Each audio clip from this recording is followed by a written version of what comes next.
Go ahead and put like a notice out that I'm streaming. Yeah, I'll copy paste it to some of my servers too. Yeah. All right. Let's see here. I guess I'll link it to mine. Let's go to my channel. Make sure that this is coming in. So I can embarrass myself in front of my friends. Oh yeah. Make sure that this is coming in. Oh man, wait till you see what I gave 2 categories to. All right. Hold on. Let me make sure. Let me make sure you guys are audible. Okay. Is this sponsored by Audible? All right. Hold on. Let me make sure. Let me make sure you guys are audible. Dude, I'm currently to skip ahead a little bit. I'm drinking some Henry's Hard Grape. Well, hold on. Hold on. Don't spoil everything. And I just want to say, this is better than I remember. This is really good. Well, hold on. Hold on. Don't spoil everything. All right. I think I'm looping in on myself, so I think that's enough of that. Let me post this. I think my top 10 list might upset you guys a little bit. It's fine. We're supposed to do a top 10. I just did the categories. Yeah, I did categories as well. I made a top 10. I thought we wanted to do that. I mean, it works both ways. Like 13. You know, like how Brad Jones gets his friends together to do their top 10 best and worst films. They like take turns in the numbers. Okay. Yeah, I guess. I thought it'd be like fun like that. Right, right. I didn't think I even played 10 new games. That came out this fucking year. I got, let's see here, 1, 2, 3, 4, 5, 6. I 7. played 2 more games in the last. I managed to play 2 more games in the past week just so I could fill out my list more. I have 12 games total on my list of stuff that was contenders that I actually played this year. But 2 of them I have not actually finished. So yeah. I have 11 now, and 1 of them is unfinished. I have like I have a couple DLC things, and I could stretch and put like ports that came out this year if you really want me to. Right, right. Well, I wanna keep it kinda... Well, we're getting a bit ahead of ourselves, so let's start with introductions. Hey, everyone. Okay. This is episode 1, I guess, of this the podcast that will never come back. Yeah, of podcast we're calling Actual Androids. I'm Cameron, also known as Terran Co.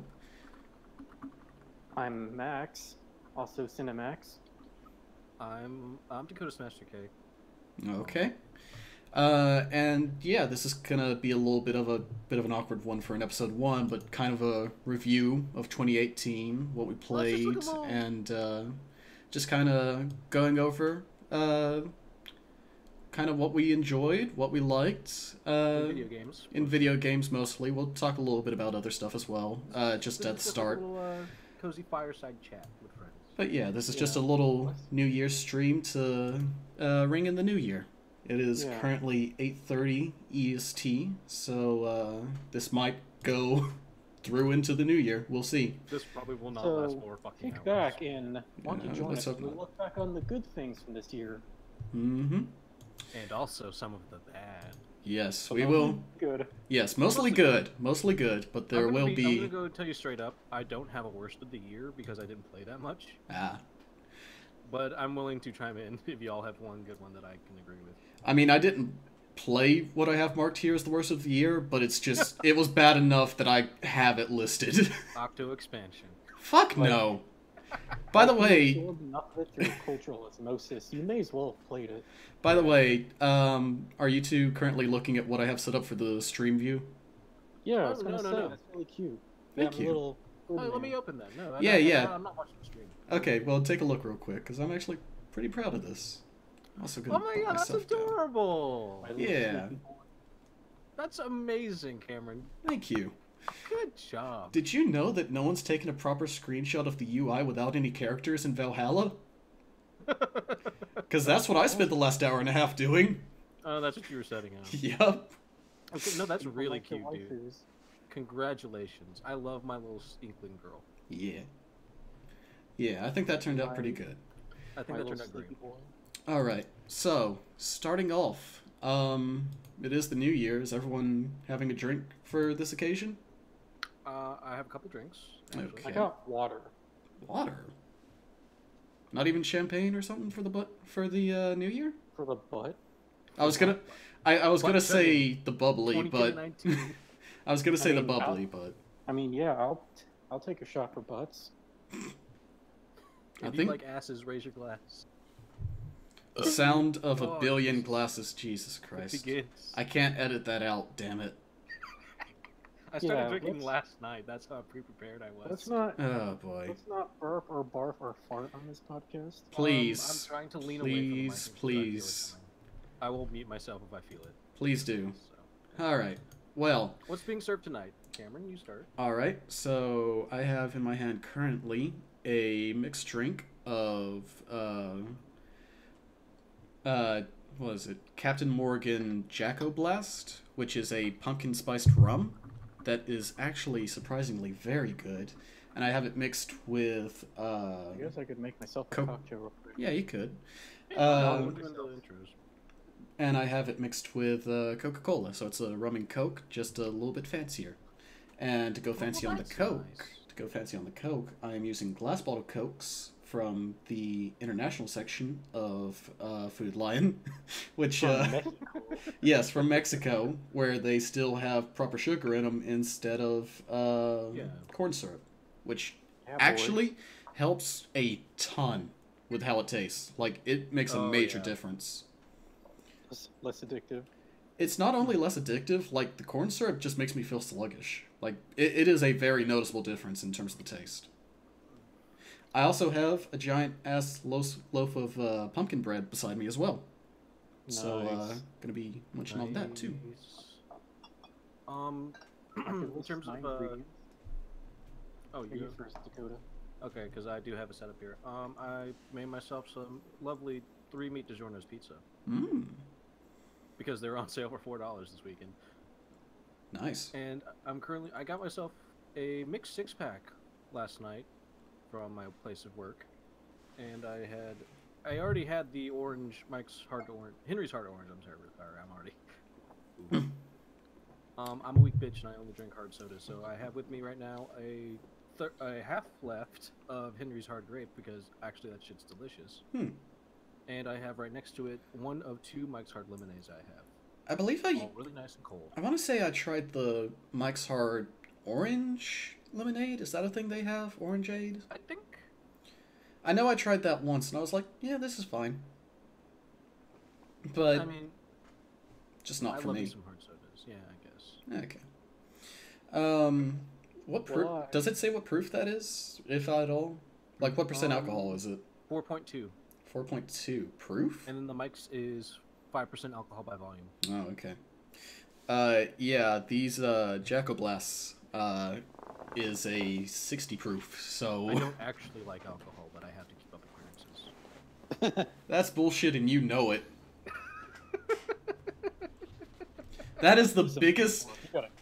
Your last 3 streams have had like a bottle of freaking Jack Daniels in the back. Yeah, why do you think it's still there? Because I don't drink it. Milk for babies. I only drink beer. Oh god, I can't fucking stand beer. Beer's disgusting. It is the worst. Like, I legit don't know how anyone can enjoy that stuff. It's an acquired taste, yeah. But anyway, I just like hard sodas. So. Fair enough. Well, I had Buffalo Wild Wings earlier. Caribbean jerk. Ooh, nice. I got out of some Aquaman. Ooh. Which is. Are we going to talk about that later? Yeah, we'll talk about that soon. Okay. And I'm gonna make myself a drink that has vodka, blue curacao, lots of lemon juice, and mystery blue juice. Oh. Color. Very nice. Is the brand name Mystery Blue, or are you just calling it Mystery Blue? I'm gonna not say the brand. Okay. Oh, okay. And it's gonna be a very blue cocktail. I know if I want to mix it up, I've also got some pre-mixed. Oh god, what's the brand? Bacardi has this pre-mixed zombie. Pop in bottles. That is very nice, actually. I really like that one. But I think that's enough talk about cocktails. So yeah, this ain't a Valhalla podcast. Yeah. Good. Well, we have the UI. I certainly have the UI up, but anyways. It absolutely is a Valhalla. But anyways, so starting off in terms of our order, we have are other X's of the year, such as music, movies, etc. Anything that you really want to talk about that you were like, that was my blank of the year. Well, I only saw like one movie this year. Oh, okay. Remember how Black Panther came out back in February? Oh my god, it did come Fuck off, that was this year. What? Yeah. That was this year? That was this year. Oh, shit. I just remembered that fucking Infinity War was this year. Infinity War was this year. Oh, wow. Ant-Man the Wasp. I didn't watch that one. Oh, fuck. 2018 has been a doozy. Okay, this is epic. Oh, God. That's... Oh, wow, that's fucked. Since I only got one movie... Did Thanos actually say that? No, he didn't. Yes. Alright. Okay. He did while he was in Fortnite. Yes, he did. Because it was posed by... That's where it comes from. Fortnite. Yeah. My ass, I have no idea if that's true. What'd you say, Max? Did Fortnite Battle Royale come out this year? No, that was... That was last year. That was like last to 2 years ago. Yeah. I mean, the original came out like a while. Yeah. Anyway, since I only saw one movie this year, I'm going to go ahead and start with that and let y'all go wherever you want to afterwards. Yeah, I'll follow you up. I'm pretty sure both of you saw this also. Alright. Which is Deadpool 2. Oh, yep. Fuck me. That was this year too. That came out Shit. That came out, What time did that come out? That was like summer. It would have been summer because I saw that at the beach. Summer. So probably June. I saw it on a day, so yeah. Came out this year too. Incredible. I did not see that. I don't see movies. Deadpool 2 came out May 18th. May. Okay, it was May. Okay. But quick shout outs to two movies I really want to see that are currently in theaters right now, which is Spider-Verse and Bohemian Rhapsody. Yeah, I really want to see Spider-Verse. I need to figure out what to do about that. Seen that yet? Oh my god. Well, no, let me tell you what happened, because my plan was to see it this weekend. I make it really hard when I talk about it. So, well, just don't spoil anything. We're going to try and keep this as spoiler-free as we can when we get into the game conversation. Please understand.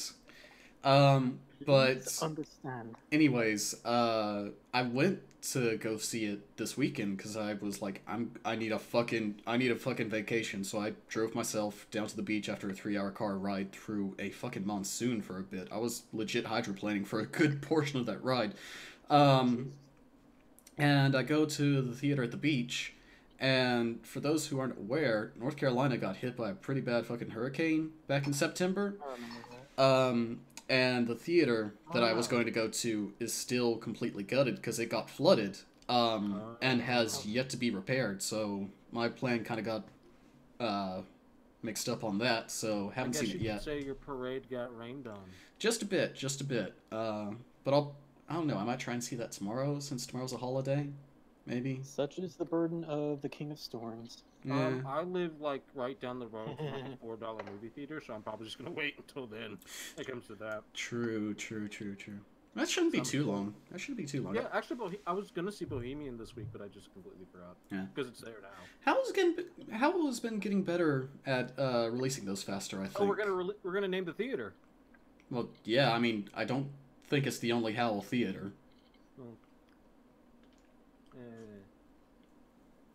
I'm gonna mute myself real quick to shake this drink. Fair enough. Okay. Okay. Ooh, so. Let's get a strong tinge of alcohol. So I completely forgot that both of those movies came out this year when I picked my movie of the year. Perhaps I should have looked at a movie list. Well, this is awkward. I also did not, but my movie of the year was Incredibles 2. Because that also came out this year. I mean, of course, it's made by the guy who made the Iron Giant. I'm pretty sure you're going to keep... Yes, it was made by Brad Bird. He did a great job. The visuals in it are absolutely incredible. I wouldn't say the story is as good as Incredibles 1, but it's still just a fun, just great movie. Be careful. Be careful if you have seizures. Yeah, because there is of gigantic asses. Oh yeah. Like my sister saw Incredibles 2. It seems and we were in the car and she's like, "Have you seen Incredibles 2?" And I was like, "No, not yet." She's like, "They really love Elastigirl's ass in that." Yeah. No, I want to talk about this. They focus in on it a lot, like to the point that it's noticeable.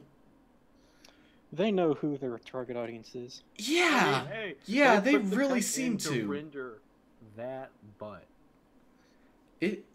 Yeah, no, it was kind of weird. It was kind of weird. Like, even my dad was like, why were they focusing on Elastigirl's ass so much? And I was like, I don't know.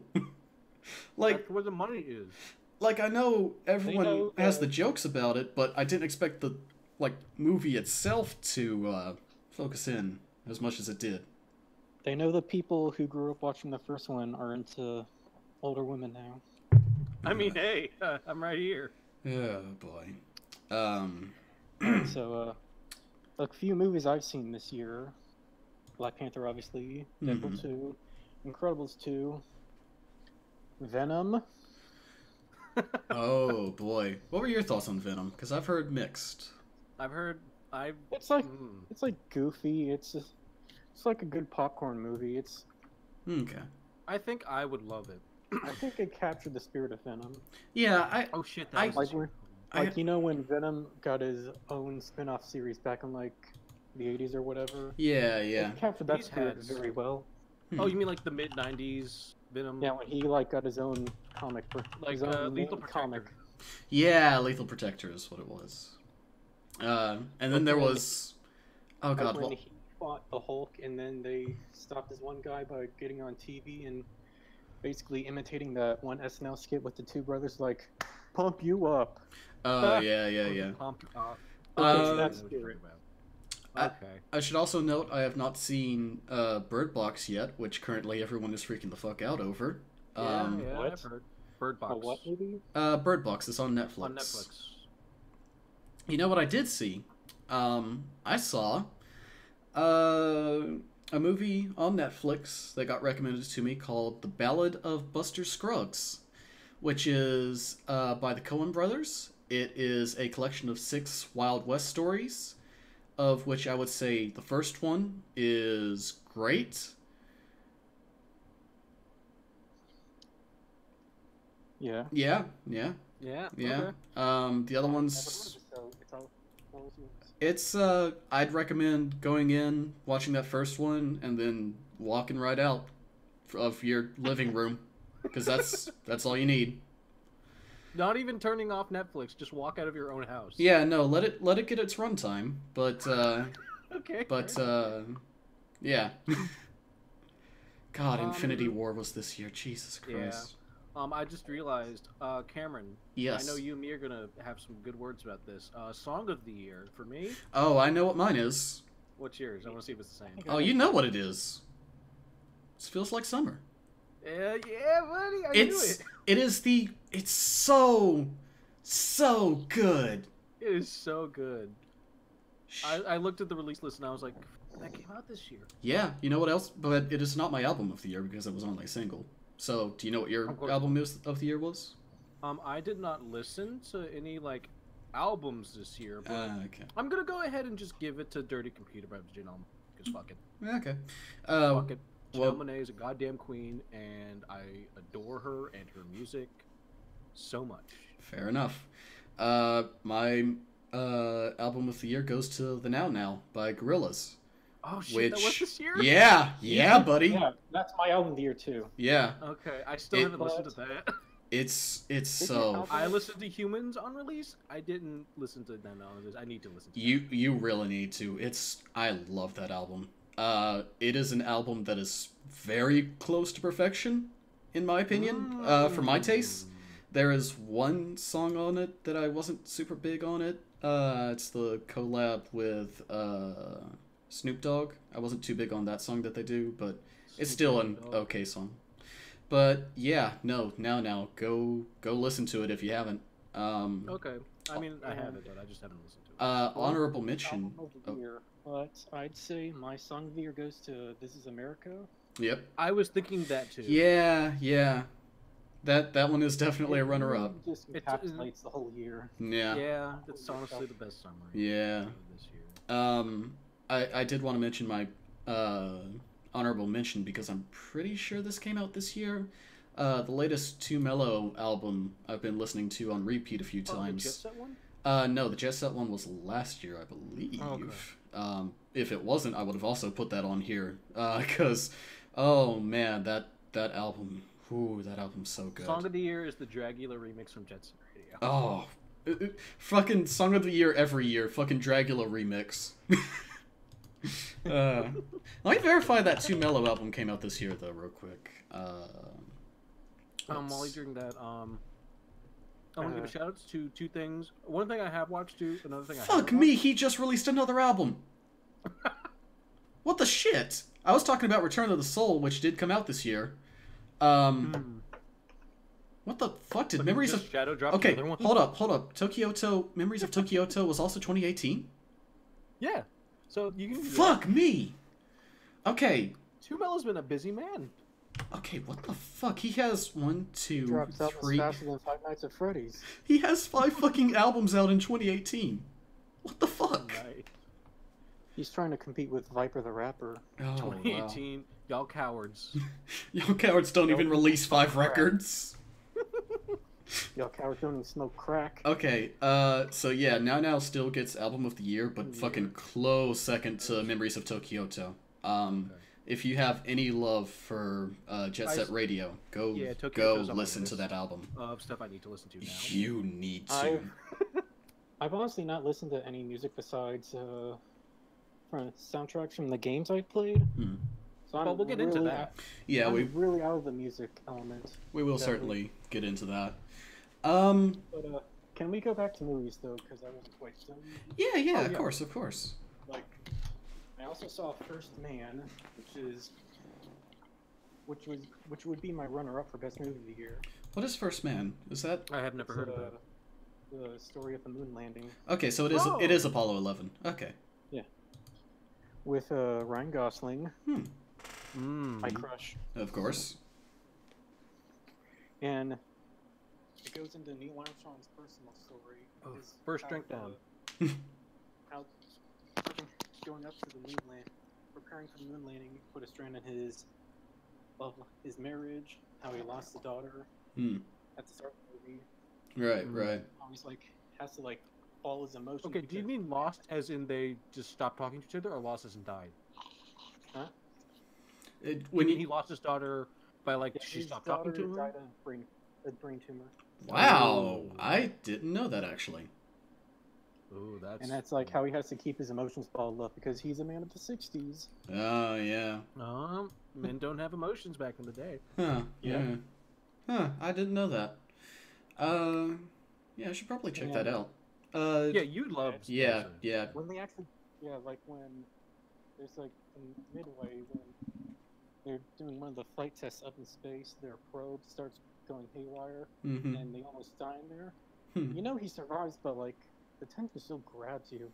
Right. Yeah, I think that's a sign of a really good thing when you know the outcome. It's still exciting. Have you ever? Have either of you?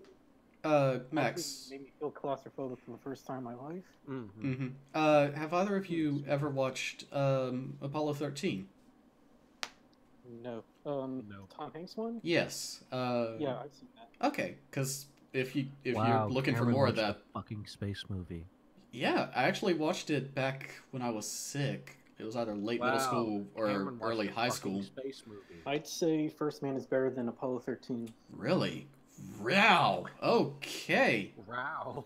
When they also of course. Okay, I'll definitely check that out.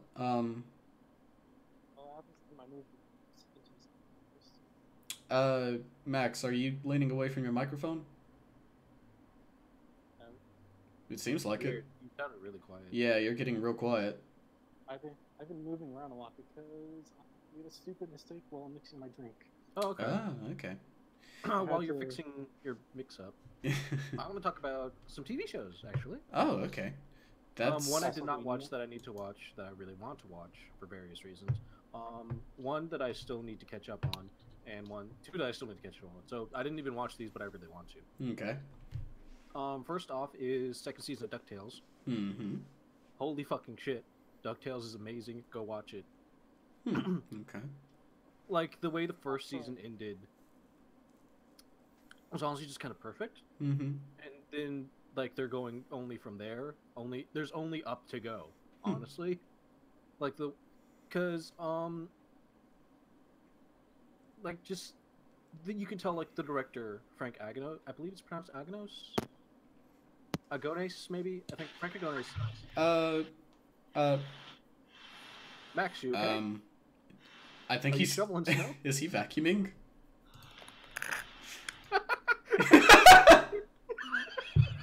All right, I'm gonna mute Max for a little bit. Dakota, you tell me when he's back. Okay. Oh, he's fine. He's talking. Is he? Okay. Well. Max, are you okay? I'm fine.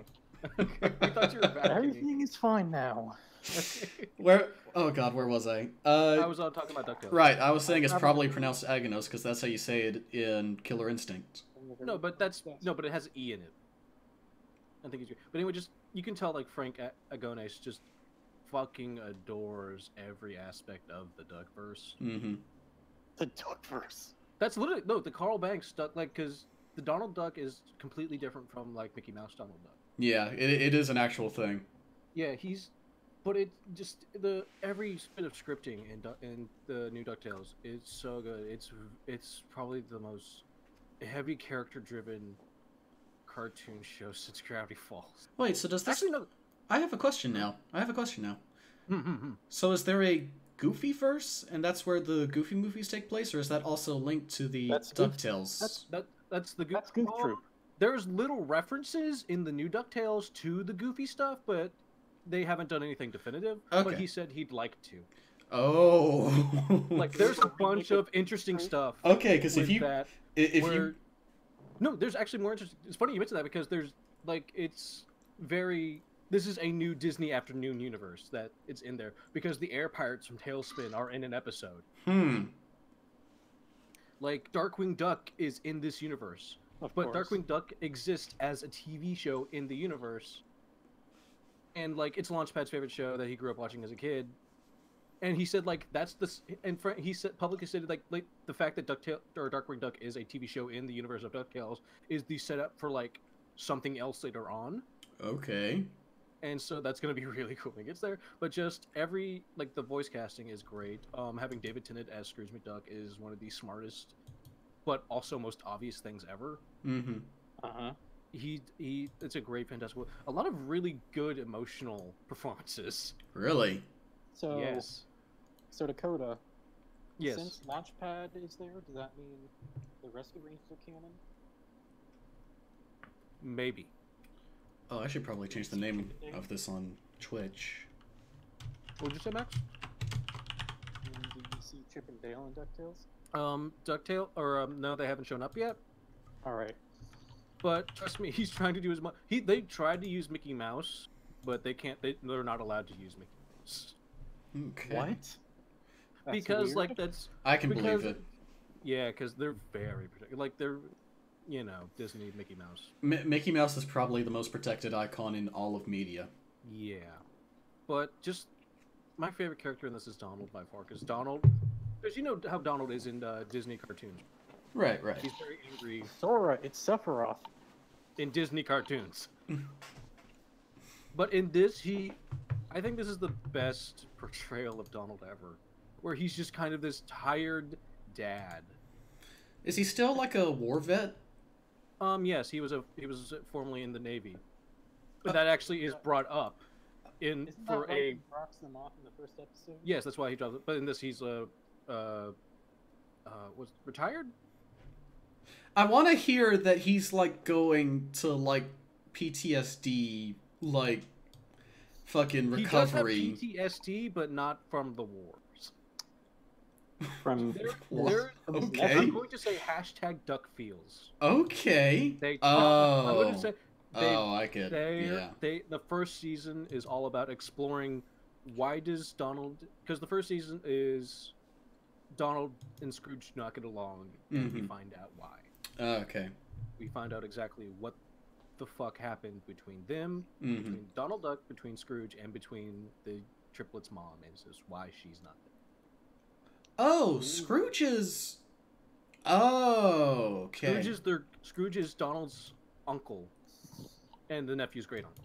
Okay. But yes, No. Wait, what? Did Donald get cucked? Donald does not No. get cucked. No, that's... By Scrooge? No. No? What? Just checking. I gotta ask. They're all related. They're all related, dude. This ain't... Duckcest is not a thing. To Donald's wife? No, Donald doesn't have a wife. Things happened. Donald has nephews. Yeah. Donald does not canonically have children. Yeah. That I'm aware of. But anyway, DuckTales is amazing. Second season's pretty much, if not more, at least the same amount of quality. And I've talked about DuckTales long enough, Jesus Christ. Yeah, we need to move on to the actual video She-Ra. games. Oh, I want to watch the new She-Ra cartoon, and I want to watch Always Sunny. Okay. I'm gonna be watching She-Ra with my girlfriend, and Nice. I've not watched. The only TV I've really watched this year is the Castlevania series. I have watched season 1. I have yet to see season 2. I've already watched it twice now, and I'm going through it again with my girlfriend as well. Okay. I love it so much. All right. Also, I just want to say the main reason I want to watch She-Ra is because it's by Noelle Stevenson, and Lumberjanes is an amazing fucking comic book. Yeah. Definitely check that out. Woo! All right. I think that's enough of our... Second drink started. Oh, boy. I think that's enough of our side stuff. Let's get into our actual games of the year.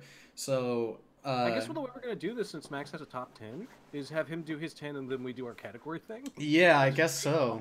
Yeah, so... I'll do my list and you guys give commentary on it, I guess. Yeah, Yeah, so... if any of us have like overlap, we'll just commentate there. Yeah. So go ahead and give us your number 10, I guess, and then me and Dakota will talk categories. Well, actually, sorry. I'm looking at our setup right now. Before we even get into our best games of this year, we did have a category specifically for anything we played that came out. Oh yeah, like, best game we didn't come out this year. Yeah, our best game we played this year, but it didn't come out this year. Yes. So. Okay. Sorry. Did I jump the gun? No. Go ahead. What's your best game you didn't play this or played that didn't come out this year? Yeah. Best game I played this year didn't come out this year. Would have to be Yakuza 0. Well, they didn't come out this year. They got the PC port this year. But was still original release. Yeah, release. Original releases. Yeah. It's like, isn't the best place to step into the Yakuza universe, as I've been told, and I can see why. Mm-hmm. Like, it's got a lot of that. It's all that great action, the goofy stuff, not combined with the serious. I still need to play Kiwami. Yeah, I mean, I need to play Kiwami as well. I own it. I just haven't played it yet. I think I got it through PlayStation Plus. And no, really I bought it. Understand why people love Majima so much. Mm-hmm. I've always seen like this weird guy who won't be cute to you. Well, I mean, in the other games, I'll be honest, before this point, he was kind of that. This one is very much going into his origin story. Of Mark Hamill. Yeah. I heard Kiwami kept the original English voice. Did it? Oh, no way. There's no way they paid Mark Hamill for that. No. I've seen like a clip where they have the Kiwami graphics with the original PS. That might be just like an edit. Yeah, no, that's an edit. There's not. There's not. Like when he's hitting the guy for not laughing.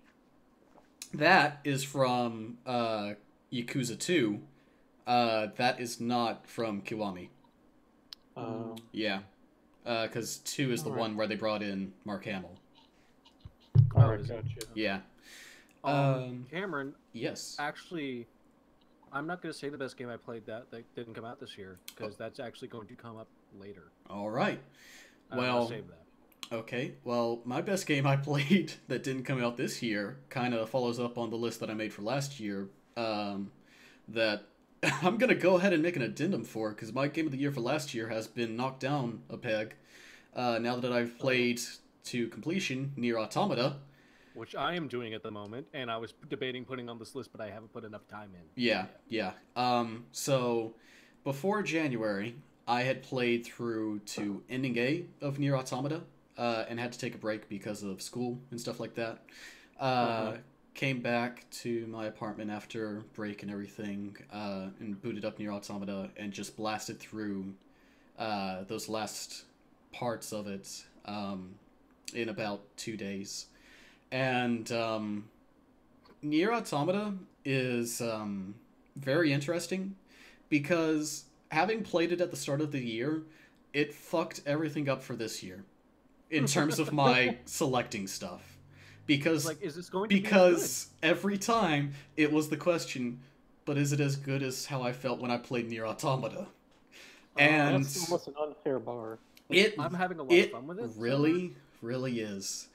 I am going to go into absolutely zero details about this, aside from music is great, combat is great. Oh, I already know the music is great. Yeah. Like minute 1, the music's fucking fantastic. Yeah, no, and it only gets better. Okay. Anyways, combat's great. Story is fucking incredible. The things that game does is so just perfect. In my list of favorite games of all time, I'm in this weird spot where I think that Nier Automata might have taken my #1 spot away from like Donkey Kong Country. Or like fucking Tyrion. or Tyrion 2000. Let me put it to the audience at Max this way. Cameron loves this game so fucking much. He bought it for me for Christmas, just so he could yell at me about it when I finish it. I did. I'll probably start on Nier Automata next after I Persona 5 and 3 Dancing. I would highly recommend that. Hear more about those later. Yes. I also want to give an honorable mention because this was a bit of an awkward one where it was a port this year. But I'd never gotten to play it. Was Donkey Kong Country Tropical Freeze. Do it. They got David Wise back for that music. I want to talk about this.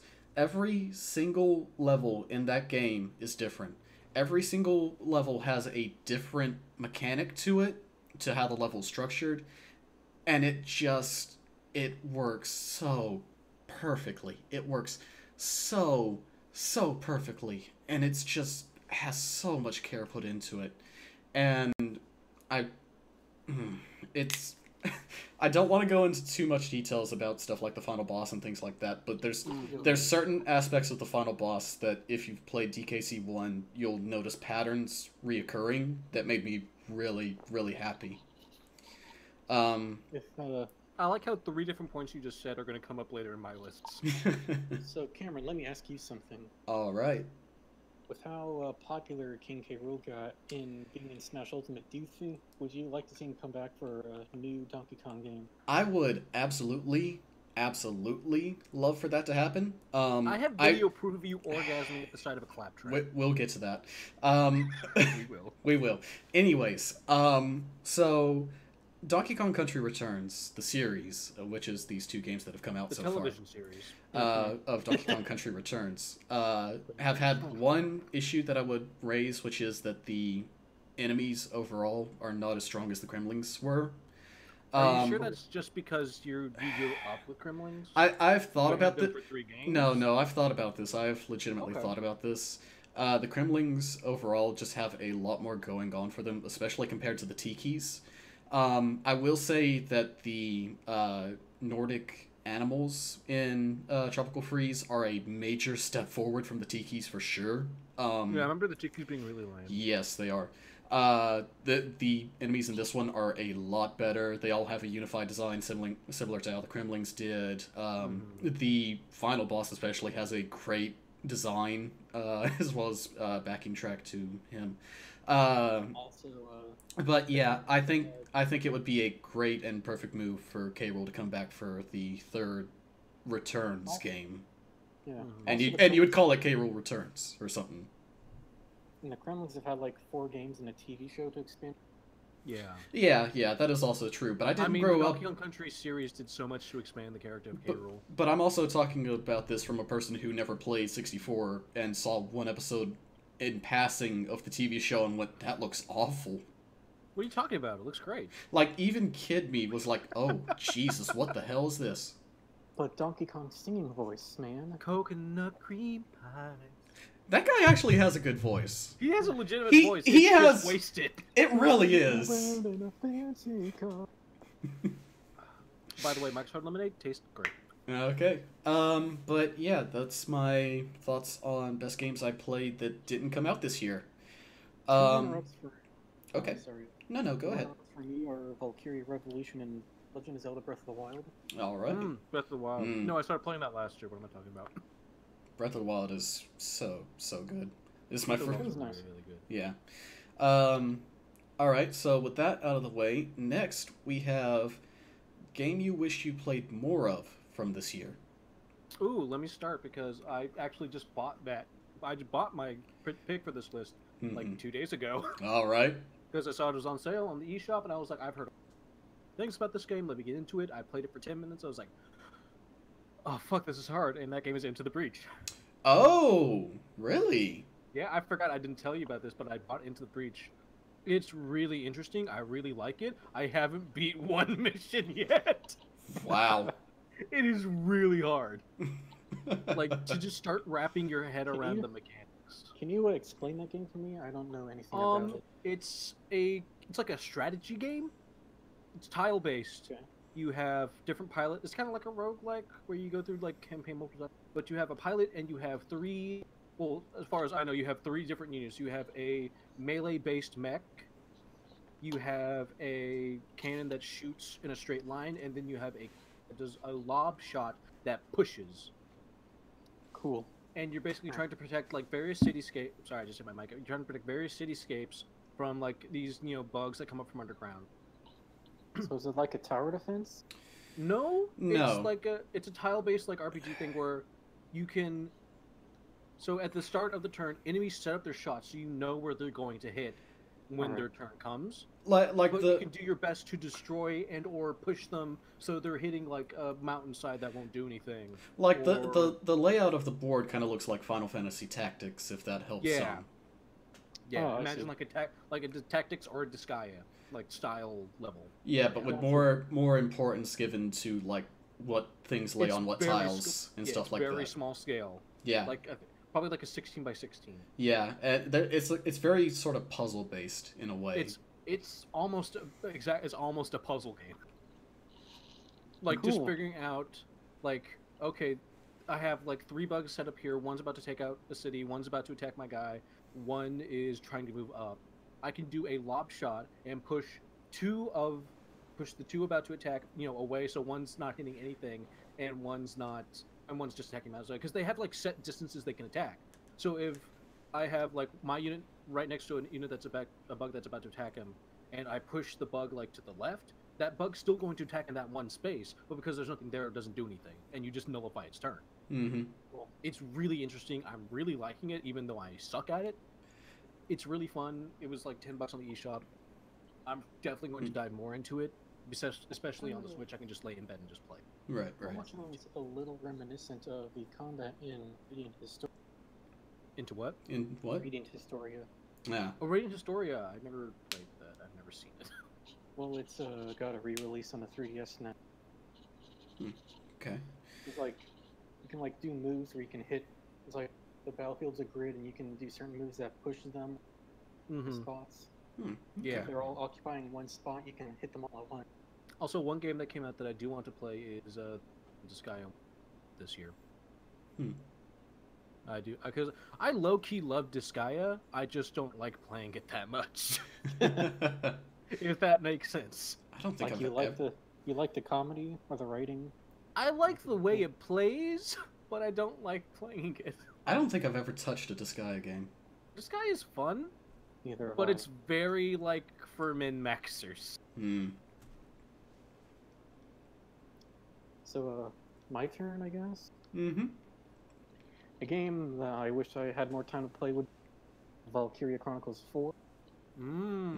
Which I have completed the whole story, but there's so much post-game stuff. Really? Yeah, like you can go back, perfect all the missions, unlock secret characters, all the WoD stories. Like, yeah. Okay. For reference, Max is a massive Valkyria fan, so Yeah. just to put that out there. But there's still more DLC, skirmishes. Well, we'll talk more about DLC a little bit. Yeah. Yeah, I know, but I rushed through the last like few chapters in the story just so I could be able to buy Persona 5 and 3 dancing games and play those immediately. Which we'll hear more about later. Yeah. I feel like I'm still the only person who played those games. Huh? I feel like I'm still the only person who played those. Oh, the dancing games? Yeah. I haven't picked them up yet. I also have not picked them up. You should. I really should. I listened to the soundtrack. We'll get into that. We'll get to that later. As for my pick for a game that I wish I had played more of this year, that's by far going to Octopath Traveler. I am what I imagine. So I thought that I was at a point where I was probably like a third of the way through the game because I almost picked up every single character, and then you start doing their... You're like, oh no, the game begins now. So here's the thing. I bought it on the eShop, and I've been playing it. And Dakota, you'll remember you and I went to Best Buy, and I saw the box for it, and I was like, oh, cool, it's Octopath. And I flipped the box over, and it talks about a mechanic that I had not encountered yet. I remember that. And I was like, wait, and I saw your face. Wait, what? That's in this game? I did. And I just saw him. I saw him read the back of the box, and he kind of just stopped, and his eyes were just kind of got a little bigger. There's a job system in this game that I was not aware was even a thing. I can't believe you didn't even know there was a job system. Well, I've tried. I've explained this before. When I watch game trailers, I usually like watch the first one and then try to I try and go in as blind as I can. Like I want that first trailer to entice me, and then give me as little as you can, because this is something that more so occurs with movie trailers nowadays than anything else. Movie trailers have gotten to a point where everything after the first trailer is just spoiler filled. Like it's bad. But yeah, Octopath I have just been having a blast with. It's also something that I've just been really enjoying as I'm part of the workforce now and work a 9 to 5. And that's that's cut time down a lot in terms of what I can play. And Octopath seems to be built in such a way where every hour or so of gameplay you've done like another story beat. You've gotten another part of someone's storyline done. Pacing. It is perfect pacing so far, and I'm hoping that continues because it is just great. And God, I want to play more of that game. I'd like to note, now that you mention it, we'll be able to talk more about that later. Yeah. What I'd were you like saying? to note, now that you mention it, now that I think about it, Octopath is a honorary mention for the best aesthetic award that we're going to be handing out. Yeah. That one was honestly in a fight for what I ended up giving aesthetic award of the year. Honestly, I saw my pick, and I was like, okay, that's winning. Okay. Like as soon as I first saw it, but we'll get to that. Yeah, we'll get to that. But I guess that does it for game you wish you played more of this year for everyone. Yeah. Yeah. All right. Okay, so if Max wants to start off with his with his 10. Yeah. You go with your number 10, and then we'll go into our first category. Do the category stuff. All right. So this is probably the one that'll upset you guys the most. My number 10 is Super Smash Bros. Ultimate. Honestly, I'm not surprised. You're not a big Smash fan. I can see that for you. I mean, I like the games, but like you're not in love with them like I am, the person who named their entered existence after. Yeah. Yeah. True, but more like a mechanical. You're cutting out. Yeah, you're cutting out. I'm sorry, I can't fix that. Yeah, it's okay. But like, I love the games, but like I'd love as a kid going through the adventure and classic modes in Melee over and over and over. And Subspace Emissary is just an amazing story. Yes. Mm-hmm. But and World of Light really does not match up to that at all. And I think that's fair. Yeah, that's a fair assessment. Like there are points like when characters unlock, you're doing Spirit World of Light. There were points where I had to put the game down because I was getting so frustrated that I wasn't having fun anymore. And really the most fun I had is when I played online with you guys. Yeah. Right. But even then, the online stuff is so kind of bare bones. Like you can't do online tournaments, or yeah. They did improve the netcode noticeably with the last update. Yeah, they have improved netcode. Ever since that last update happened, I find it way easier to find matches that want. Yeah, I've noticed a major increase in the like for glory type matches that I've been setting up matchmaking wise. Mm-hmm. Yeah. So, yeah, the online is definitely a work in progress. I think Nintendo but I think overall it already works fine. It works fine, but I think Nintendo is definitely up to where it could be. Nintendo overall is definitely in a period of, oh god, we have to do online now, don't we? We have to do online. Yeah, Nintendo's always it's like, I bought a fucking Wii U. If there's a Nintendo fanboy out there, it's fucking me in this group chat. Yep. Nintendo online sucks. It really does. Relative to everything else. Except Mario Kart, which is like somehow pristine. Somehow Mario Kart's perfect. Yeah, Mario Kart is stupid good. Yeah. Somehow Mario Kart works perfectly online. I think it could just be that Mario Kart is so chaos based that we can't tell. Yeah, maybe. It's already fucked up enough. But I guess that's your 10. Anything else you want to say about Smash? Because we're probably going to talk about it more anyway. Yeah, later. Also, but yeah, it's like great that you get all these new characters, like K. Rool's back. K. Rool's here, Snake is back, Simon, Inkling are all great. Mm-hmm. And I'm of course gonna play the hell out of Joker when his DLC comes. Oh hell yeah, we'll get into that. Yeah. We'll get into that later. Yeah. But I think that's all I have to say about Smash. All right. Okay. So the first category, the first category that we have here is best music in a game. Dakota, you start us off. You start because you're gonna punch me in the face as soon as you hear my pick. All right, very well. This is one that I actually had a lot of trouble with because I had a lot of honorable mentions for this category. But best music overall, I have given to Octopath Traveler, which I know I said I have not been able to play as much of it as I've wanted to, but the one thing that I have fucking noticed with this game is that every single one of these fucking music tracks in this game are beautiful. This game's soundtrack is a masterpiece, and this game especially, during important story moments before a boss battle, will have like an intense ramping up music track playing, and it will transition perfectly. I mean perfectly into the boss battle theme for that boss, and it's every time that it hits, you're just like, yeah. Okay.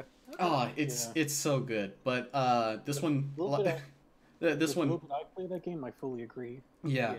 But like I said, this one is the one that has the most honorable mentions of anything else. I wanted to give honorable mentions to Shadow of the Colossus remake, which I felt was cheating if I used that. And we're talking about it later anyway. Yes. I also gave honorable mentions to Octo Expansion, where the tracks that I want to talk about are spoilers, but that final talk about that later. That final boss track, as well as the track before that final boss track, as well as the track before that final boss track, and the track before that final boss track are all incredible, as well as the track for the 8-ball missions called Regrets. Fuck the 8-ball missions. The music in them, though, is absolutely incredible. Okay, fair, and my last honorable mention for music goes actually to Monster Hunter World, which has really good music for when you're on a quest or in a fight. It does really good jobs of transitioning from one track to the other, depending on it. Oh, fuck you, Max. For reference, Max just put up a picture of a meme talking about Shadow about Octo Expansion. I won't. I will not. Look at his fucking UI. Yeah, can we put that up on the screen, please? Yeah, just give me a second. We'll get put that up when we go to the. Yeah, we'll get to that later. But I'll save that later. But don't worry. But anyways, Monster Hunter World has really good tracks for when you're fighting stuff. Having never played a Monster Hunter game, I don't know how many of these are like returning tracks that have just gotten an update for this game or anything like that. But as a new person to the series, I've really enjoyed all of the tracks in it, and they are perfect for when you're just out on a hunt. I have my own thoughts about Monster Hunter World, but we'll probably get to that. Yeah, this is I should have fucking renamed this to the "We'll Get to That Later" fucking podcast. We keep game I need to. But all right, that's it for my girlfriend. That's it for you. That's it for my best music. I'll start off with my honorable mentions first because Spyro Reignited Trilogy. We'll get to that. Wow, I forgot that came out this year. That came out like 2 months ago. I haven't had a chance to. Last month. I haven't had a chance to touch it.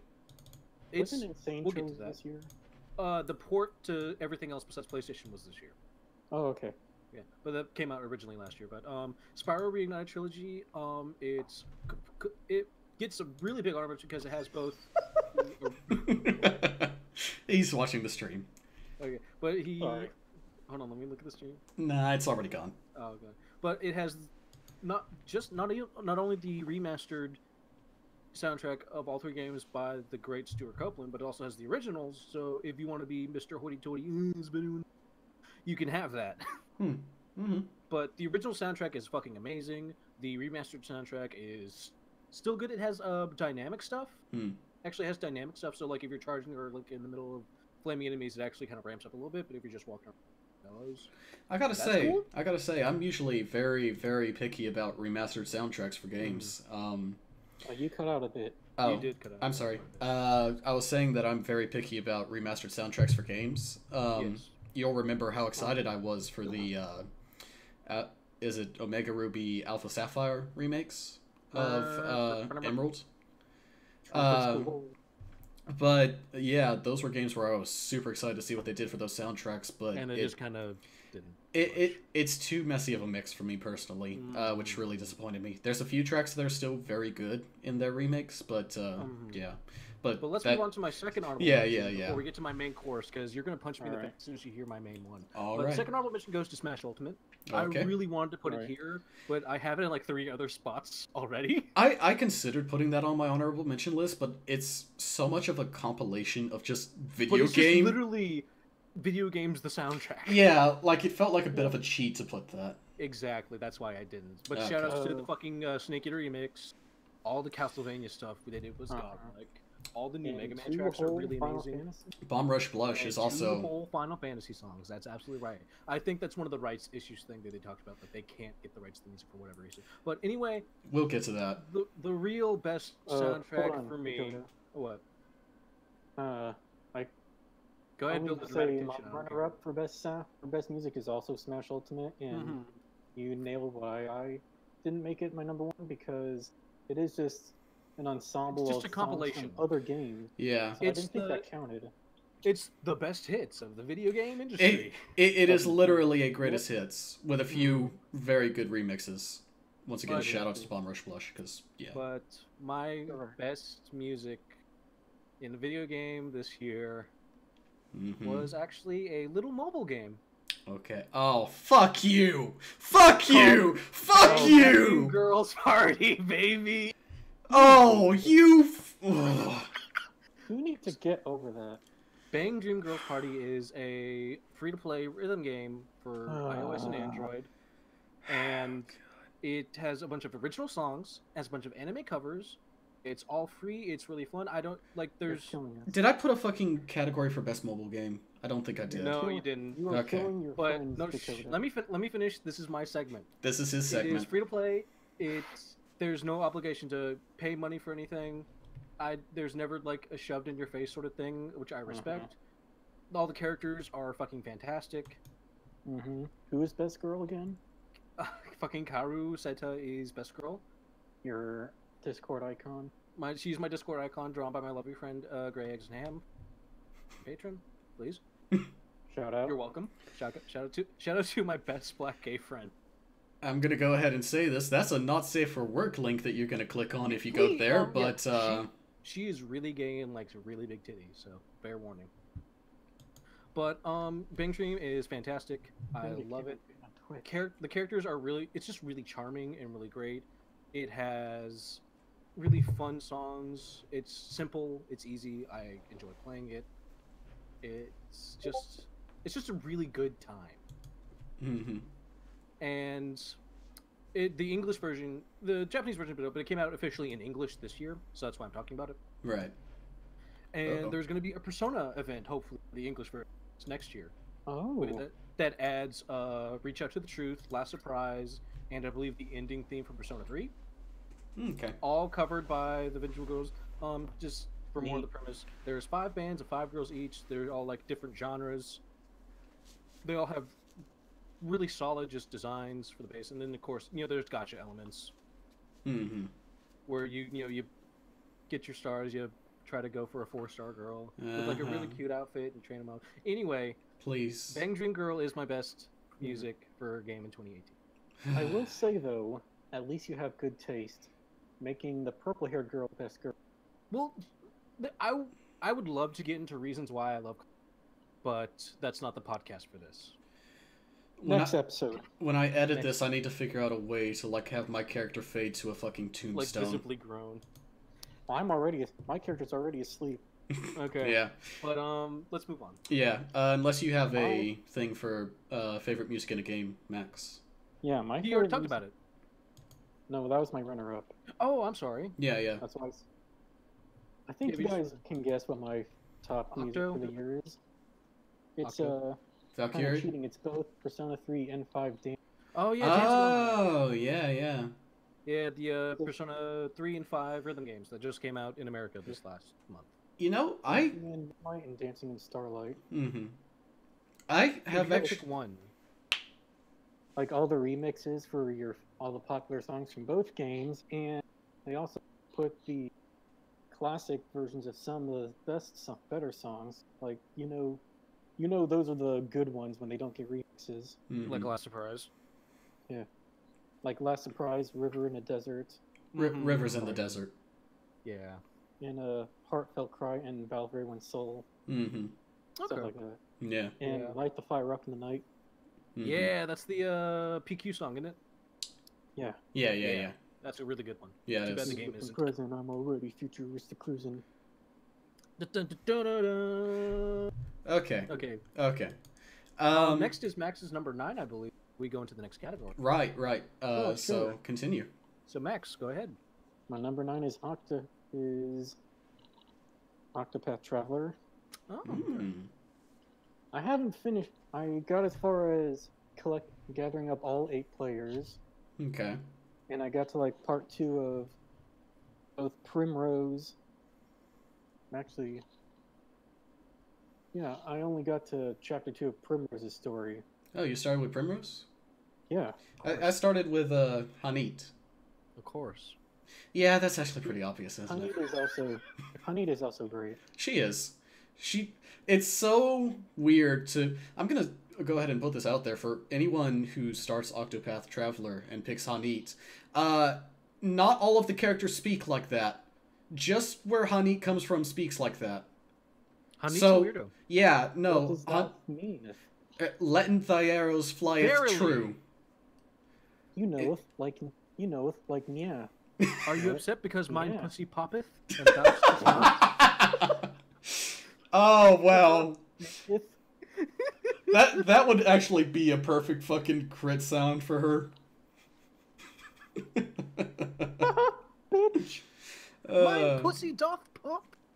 But yeah, don't if you like picked up the demo and you picked Hanit as your first and you're like, I don't know about this because of the way that she talks.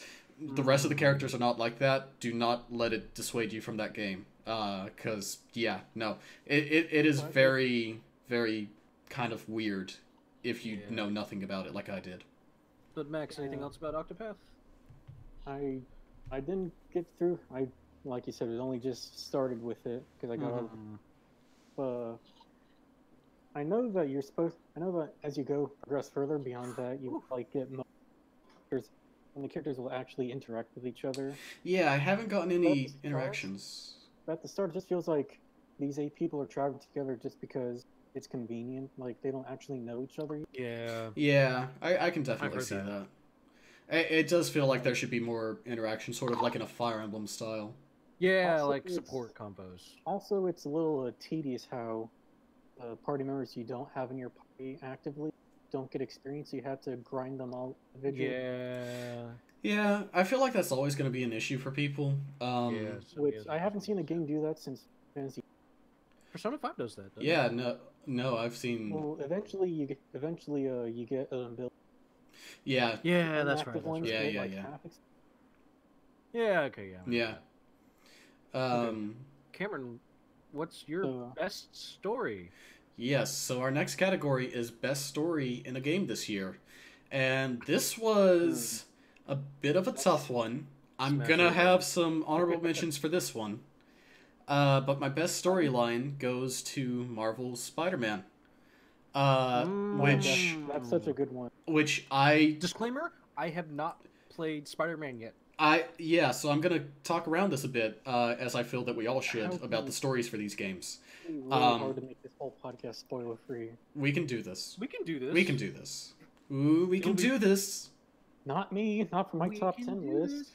Just try as best as you can, please. Because I haven't played any of the games you were talking about. Yeah. Like, I have not even touched Valkyria yet, so try and be a bit careful. It's on my list. You guys haven't played, like, 5 games a month. Probably so. But, anyways, getting to Marvel Spider-Man. That is probably the best storyline, not just in a Spider-Man video game, but I think in any Spider-Man media. I'm hearing, is that this is literally... Possible. Wait until you see Into the Spider-Verse, though. Yeah. Okay. Yes, that is true. I've yet to see Into the Spider-Verse. Man, so Spider-Man's had a really good year. It's the one thing Sony knows how to push. It's the one after he thing. died at the beginning. That's a. It's a meme. Okay. So I want to talk about that shit. Let's pull this aside for a second. I'm gonna stop for a second. Oh. Fucking day of Infinity War's release. I'm in class, and the plan with my friends is immediately after class we were going to go see Infinity War. And it's my last fucking class. And it's psychology, and we're preparing for a final, because it was finals time. So good. And the way that we were going to do it was a game where everyone posts their answers on the whiteboard, using an online thing that gets projected. And everyone logs in with a username. And the username can be anything you want. And some motherfucker put his fucking username as Peter Parker dies in Infinity War, and you could hear the entire fucking auditorium just... You know it's... Everyone wanted to... Anger. Yes. Literal, just everyone being so fucking pissed. Now, I do want to give a shout out to the person who gave an anti-spoiler as their username, where it was just a completely made-up thing. Because that helps. Yeah, no, serious shoutouts to them. What did they say? Iron Man dies? Yeah. Okay. Yeah. But Cameron. Yes. I don't feel so good. Man, it's... Feels so good. Oh, God.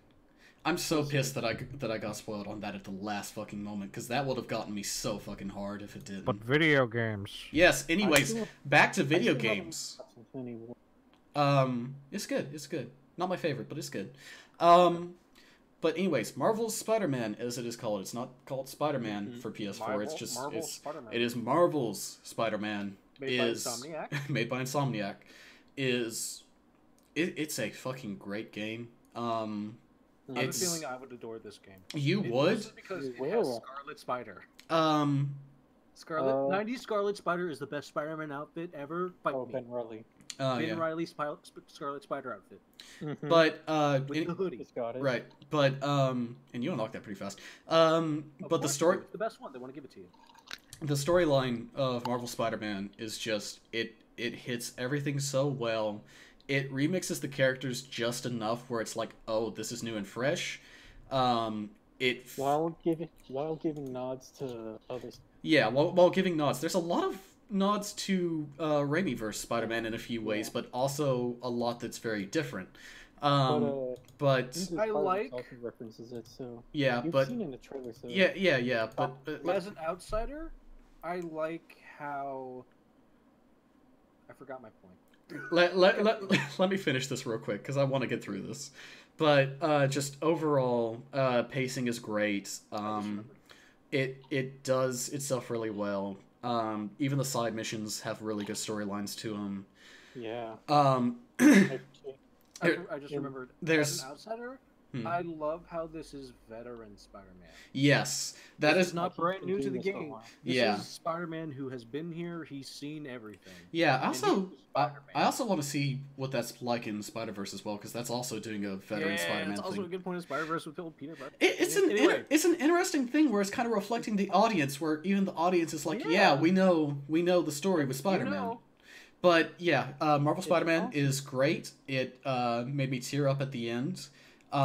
It does everything very well. And with that, I want to get into my honorable mentions. I get the feeling we'll talk about Spider-Man again later on. Yeah. Honorable mentions go to God of War. Yeah. Which was also very, very strong. It and Spider-Man were kind of fighting each other for this spot for me. And what about Red Dead? I have not played Red Dead. None of us play Red Dead. Yeah. We don't care. I'm never going to. But we don't care. But God of War is also very good. It does a great thing where there's something about the time skip of your angry, vengeance-filled hero ending up as tired dad who just wants to hide. It's so just DuckTales. It's so satisfying. Maybe. I want to talk so much more about this, but I have to wait. Yeah. But my second honorable mention, and one that would actually be like the spot if it wasn't a remake, is Shadow of the Colossus. No. Shadow of the Colossus. I'm kidding. Yeah. We're going to talk about Shadow later. We will. But because you have some more. Yeah. For anyone who has no idea about the story of Shadow of the Colossus, I did not go into this blind, but even so, it's still just absolutely incredible. Go play it. I'm not going to say anything. Just it's great. It's great. Okay, so I want to preface this with some honorable mentions. All right. Which are none, because I didn't really play a lot of story games this year. Anything that was really heavy on story. I do want to put an honorable mention on Kirby Star Allies, which, Kirby's not the most plot-heavy series, but the lore in this one, Star Allies, is really, really interesting, and there's a lot of very good implications, like lore-wise. Boy, is there into that latest update. If you haven't played Kirby Star Allies, I'm just gonna give you some free advice. Just pause on every boss fight and just kind of read the little boss description. And every boss phase too. Every phase of the boss too. As well. But as for my best story of 2018, okay. I'm sorry. Do you remember when I said I didn't want to get into why I love Karu so much? I'm getting into why I love Karu so much because I gave best story to fucking Bang Dream. Fuck you. You fucking. This is the worst New Year's ever. Karu Seta. This is episode 1, and we're already dying. Perfect character. Can we kick Dakota from this call? No. She is the most flamboyantly theatrical, over the top, extra gay as fuck theater kid possible. You can obviously see why I loved her. She's basically every single sentence she speaks is like your cousin that just discovered Shakespeare and thinks they're Shakespeare, but in a charming way. I never got annoyed with Karu. I was hanging on to every word that she was ever said. She has a little group of fangirls that follow her around because she's this lovely Bishonen girl, like Sailor Uranus. That's nice. And thank you for indulging me while I do this. But she has this little group of girls that follows her around, and she calls them her kittens. And she's just this amazingly just over the top cartoonish character. But she's actually like, there's some hints that like, maybe it's not entirely what's left of her. There's some like she has these things where it's like, am I being too much? For those curious, that was the sound of me dropping my glass. Shut up! This is my segment. You gave me this platform. I know. All the other characters are really. I love Rosalia. I love Hello Happy World is my favorite because the fucking. I'll talk about Hello Happy World and I'll be done. But Hello Happy World is they're basically a group of literal dumbasses. Karu's in. Kanon. Misaki and I forget the other girl, but who cares? So Misaki, it is Michelle, and Michelle is the name of this giant pink bear costume that Misaki wears. And the story of how she got into the band was Kokoro. Thank you for that. Kokoro is super rich, and she's followed around by this group. God damn it, Max! I was just making that. and she's flanked by this team of like people in suits that basically do anything for her. And she's basically just hanging out at the mall trying to start up this band with her friends. And she looks at Misaki in the Michelle costume. And she's like, that's what I need for my band, a big pink bear. So her people just buy the rights to the bear and the costume from the store. She was all the rights and ownership of the likeness and Misaki with the job. Kokoro is fucking loaded. And the best part is... Thank you, is that every other member of the band, besides Misaki herself and Kanon, think that Michelle is a real bear and Misaki is just her manager. Literally, it's like the opposite of like hiding, like where she's taking the head off of the suit in front of them, and they're all like, "Where the fuck is Michelle? Where'd she go?" And it's just this great little dynamic of this band of pure idiots. And then the one person that thinks. And I love Hello Happy World, and they were the best band. Fight Me. That's the best story of 2018. Is how they got the rights to this pink band. You can continue on with the. I promise the rest of the list is perfectly legit and without banging. Okay. Oh, thank you for that. All right. I'm glad that my segments so far are the ones that are only screaming into the void. Okay. For anyone who's still listening. No, it's just us. It's just us. It was always been us. Max. It wasn't even you two for a second. No, it wasn't. Max, what's your favorite story in a game this year? Well, I'm glad you asked, Cameron, because I actually couldn't. I couldn't pick one, so I just have a bunch of runner-ups. All right. Tied. Well, I figured. Spider-Man, God of War, Valkyria Chronicles 4. Mm-hmm. One you guys probably didn't. Is your mic falling apart? Yeah, is your microphone falling apart, dude? You kind of lost signal. I'm sorry, I have a laptop mic. Oh, okay. Sorry, my runner-ups are Spider-Man, Valkyria Chronicles, but also a game called Missing JJ Maxfield. That's the swearing game, isn't it? Yeah, I still need to play that. That is the swearing game, right? Yeah. Yes, it is. I had to finish. I just finished that last week, actually. Yeah, I remember you talking about it.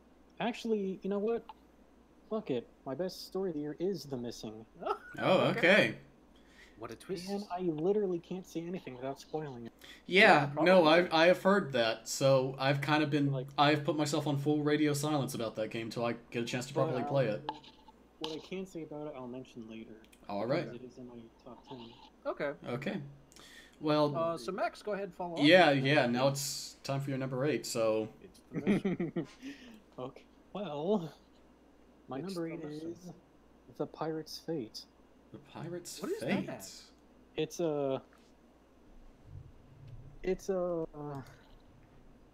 a game. Yeah, it is a game. It's like a visual novel, choose your own adventure. With furries. Oh.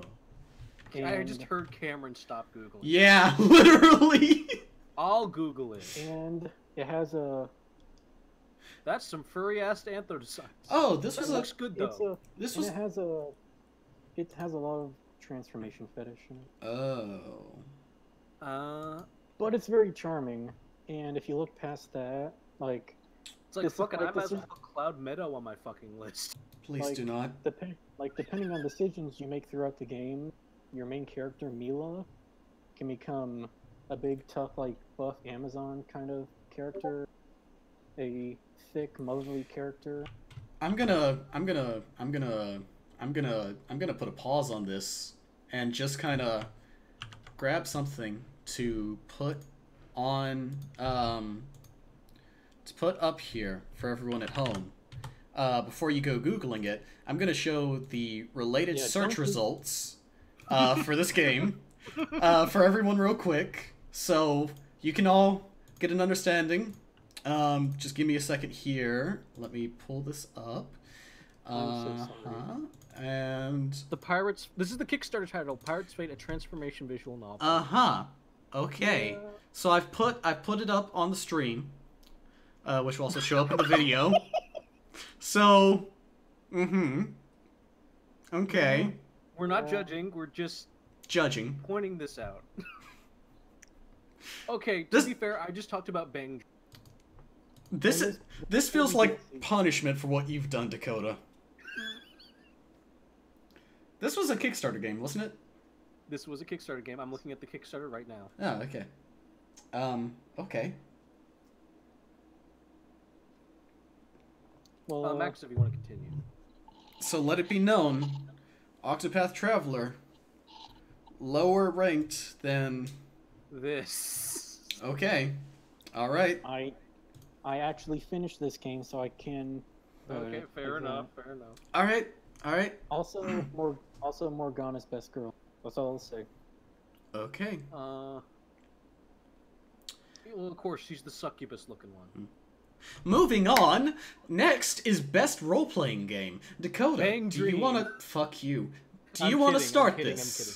I will start this time. I just want to say I didn't play any real role-playing games, and I'm technically cheating, but the main version of this game came out this year. Okay. Came out on Switch. Dream Girls. No, it's not Bang Dream Girls. It's actually Hollow Knight. Oh. Oh yeah, Hollow Knight. Yeah, I played a bit of that. I haven't finished Hollow Knight yet. I have also not finished Hollow Knight. It's Dark Souls for me. But Hollow Knight, honestly, probably might have won my best aesthetic had my real choice not come in yet. But we'll get into that. But Hollow Knight is a Metroidvania game. It's fucking gorgeous. Is like a platformer, like Something in the Night, like something like that. It's honestly, it's really fun to move. It's really fun to play It's really fun to attack. The boss designs are fantastic, and I had this wonderful moment in the story I told Cameron about, where I messaged Cameron, "Hey Cameron, I'm playing Hollow Knight." Oh God, yeah. And you're like, "Guess what? I just found the Hollow Knight." And you're like, "Wait, what?" Yeah, no, because that was another moment similar to the Octopath one where I was like, it was a similar moment to the Octopath one earlier I talked about where I was like, yeah, where I just feel you just going, wait, what? You know the sound that plays when you gain Madman's knowledge in Bloodborne? That's the sound that played in my head. Just the sound of him crushing the... No, it's the sound of all the whispers. All the whispers when you crack Madman's knowledge. Visually, Hollow Knight, fantastic. Audio, fantastic. Gameplay, fantastic. I need to beat it. Yeah, that game's hard as fuck. That game is difficult. And all the DLC is free and is rolled into the game. Like, you pay... It's like $15 for the whole thing. Yeah. That's ridiculously cheap. And if you go to Best Buy, I've seen like packages that have like a little plushie of the main character that comes with the game, I'm pretty sure. Ooh. Yeah.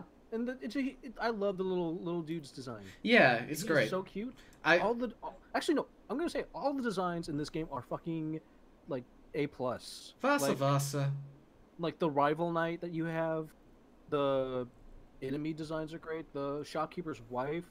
Vasa. I had a little crush on the shopkeeper's wife. Not gonna lie, the map maker's wife. Mm-hmm. She's great. That's the noise I keep. That's the noise I keep doing. Yeah, I know. Okay. I'm trying to keep my boner off stream. Jesus Christ. Shut up. You have no right to talk, Max, after your last fucking entry, so get off my dick. You really don't. How about you play the game? I don't like Frieza transformation. Just play the game. But Hollow Knight is great. Hollow Knight's fantastic. Hollow Knight is the closest I come to cheating on this list, but goddamn it, it's worth it. All right. So my pick for best role-playing game should be pretty obvious. Is Octopath Traveler. I will preface this by saying I have not finished Octopath Traveler, but actually, while you talk, since I have nothing to say about Octopath, I'm gonna go. Fair enough. Octopath Traveler's combat system is fucking superb. And I haven't even unlocked all of it, apparently, with the job system, which is insane. But it uses a system similar to anyone who's played an SMT game, a system similar to the press turn system from SMT4, where attacking an enemy's weakness, if you break their guard. Yes, will break their guard. If you break the guard of every enemy that you're up against, that will yes, let me finish. That will cause a break, which gives each of your party members a free action turn to just unload on them, and also increases the amount of damage that those enemies will take. Along with this, there are rewards given to performing things such as doing a fight with no damage taken. You get rewards for utilizing the break system. And you love the break system. I do love the break system. It feels so good. It just feels great. I'll be honest, there have been times where I've actually had to use items in this game, which is not something I can say very often for RPGs, and I take that as a plus, because it is a rarity for RPGs to make me want to use items. But it legitimately helps in this game. There were quite a few, actually, tight situations here and there where I needed to, which I give as a point in its favor. Along with winning battles, there's a additional thing where, along with it gaining experience, you also gain JP, which I don't know what that stands for, but I don't know. But you can spend those to get like additional abilities for your characters, which is also very nice. But yes, but it is just absolutely a blast to play. That it feels. It's a combat system that feels great. I have an honorable mention here for a game that isn't technically an RPG, but it has RPG-like elements. I mean, I put Hollow Knight in my fucking but just as a minor note here, I want to give a shout-out to Monster Hunter World again, which... This is my first Monster Hunter game, and I have to say that I've kind of fallen in love with the game. I can now say that I recently bought it a second time for PC. Oh, you did do that? Yeah, I finally double dipped on it. But it just feels so good. Insect Glaive mains for life. But I am going to try out the bow for a little bit now on the second playthrough. And there's a bunch of additional post-game content that's come out. Honestly, shoutouts to Monster Hunter World for having the most like free post-game expansion stuff that's come out. I think all Monster Hunters do that. They do. Well, sort of. This is the one that's had the most online abilities to it. So there's been a lot of stuff that's kind of been added in post rather than just like a G rank version. By the way, there's a fucking G rank expansion full on coming out next year, and I'm so fucking excited for that. Are we going to be talking about Monster Hunter World later? No. Sort of, but not really. Because I have my thoughts on Monster Hunter World. I'm going to say I did not get into Monster Hunter World for reference. Yeah. I respect it. I appreciate it exists. It's not for me. Yeah. It's the thing. It's just not for me. It's a weird thing, because I always looked at Monster Hunter World because our best mutual friend, Rock, one of our always talked about how much he loved it. He was a OG at Monster Hunter. Yeah, he was. And every time... He can claim that all he wants, because we were in like fucking middle school when he was talking about it. Yeah. But, shouts to him. Yeah, every time that I looked at it, though, I was just like, this does not look for me. It's so slow. It's so tedious. The animation for drinking is so slow, and it snaps you in place. Ugh.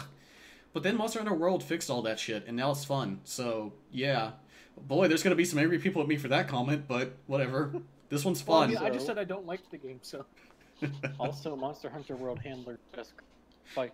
Yeah, no, I've seen a lot of people get angry. We should have a best girl category. Oh God, I've seen a lot of people.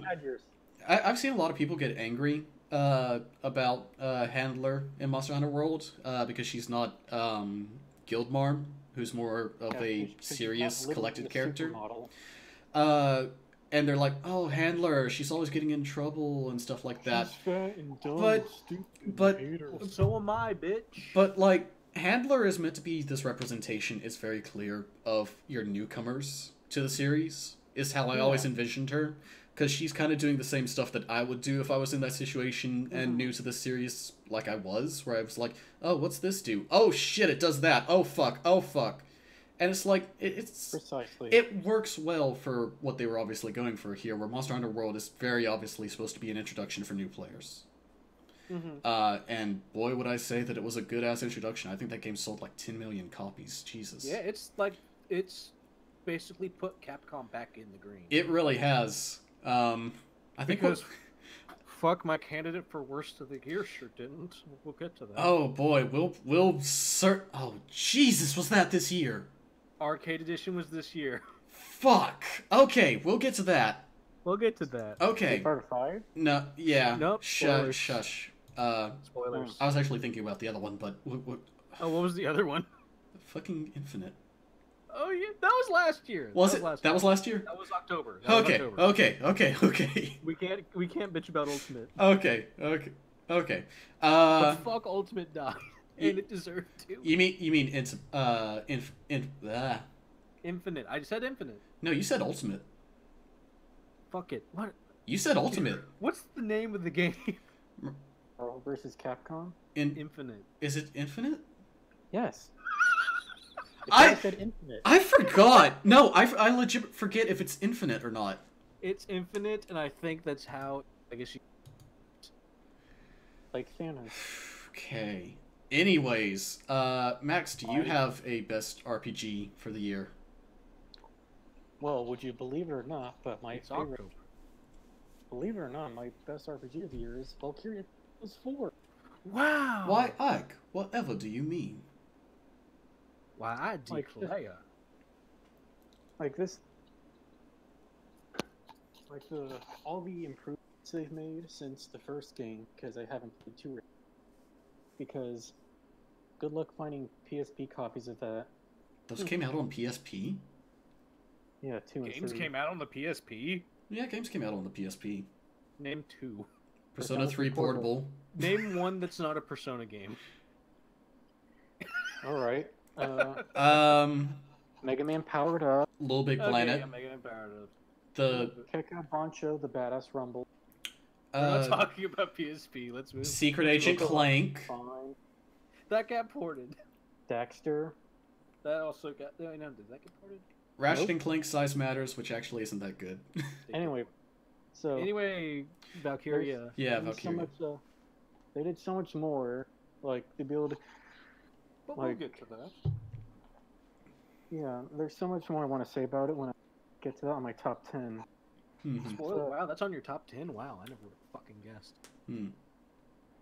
Anyway, speaking of your top 10, what's your number 7? Monster Prom. Okay. Oh shit, that did come out this year. I still have not played it. We can all play together. I'm gonna be right back. I gotta refill my drink. So you two. Yes, actually, Monster Prom would be interesting. Yeah. Because I'm both a monster fucker and a visual novel. Yeah, there's the story, the writing, and the comedy is so charming. And That's good. The times I've played it with friends, when I've done the multiplayer with friends. It's like a competitive dating sim, right? Yeah. Like, one person hosts and you can all just join in like a Jackbox, kinda. And I had so much fun when I would narrate and then do voices for all the characters as well. And the characters are funny, they're cute. I love the designs in the game. Yeah. They're very well... They're all really great designs, what I'm trying to say. And all the secret endings, alternative endings, how you have to like strategize how you're gonna max your stats to appeal to which people in the game. Like Persona, kind of. Yeah. Like you can't ask out Polly to Monster Prom unless you have X amount of points in fun. You can't hang out with Naoto unless you're really smart. Exactly. Fuuka only hangs out with badasses. Yeah. But yeah, Monster Prom seems really fun. We should do that. And then they've had seasonal updates. Yeah. They've had seasonal updates like summer update, Halloween. And there's some kind of, and I think there's a recent expansion that As what? You keep cutting out. Sorry. There's a recent expansion with new characters too. Oh, new characters. Free also? Yeah, I think so. Cool. Like the big blue Oni girl. I'm sorry, I'm gonna need a link to that right now. I've shown it to you before. I forget. Look, I see a lot of buff Oni girls from people sending them to me to my Twitter timeline. I can't remember all of them, but I love them. That's fair. Let me... Also, Oni girls, if you're watching, call... Who am I kidding? No one's fucking watching. So, someone in my server actually just made a new Oni OC. Alright, she's right here. And people at home listening can't see it, but I'm giving this to him in chat. I'm back. That's a delightful snack and a half. Oh, hey, Cameron. Hey, you guys weren't too horny while I was gone, were you? Dakota was all the horny for me. Yeah. Look at that fucking dude on the left, though. The Sasquatch? No, not the Sasquatch, the demon. Oh, I've seen the ghost lady before. She's cute. You can have my asshole. Holly is the girl. Let's keep this a little bit more safe for work. This asshole. I've also taken Damien to. Take him all the way. He's a prince.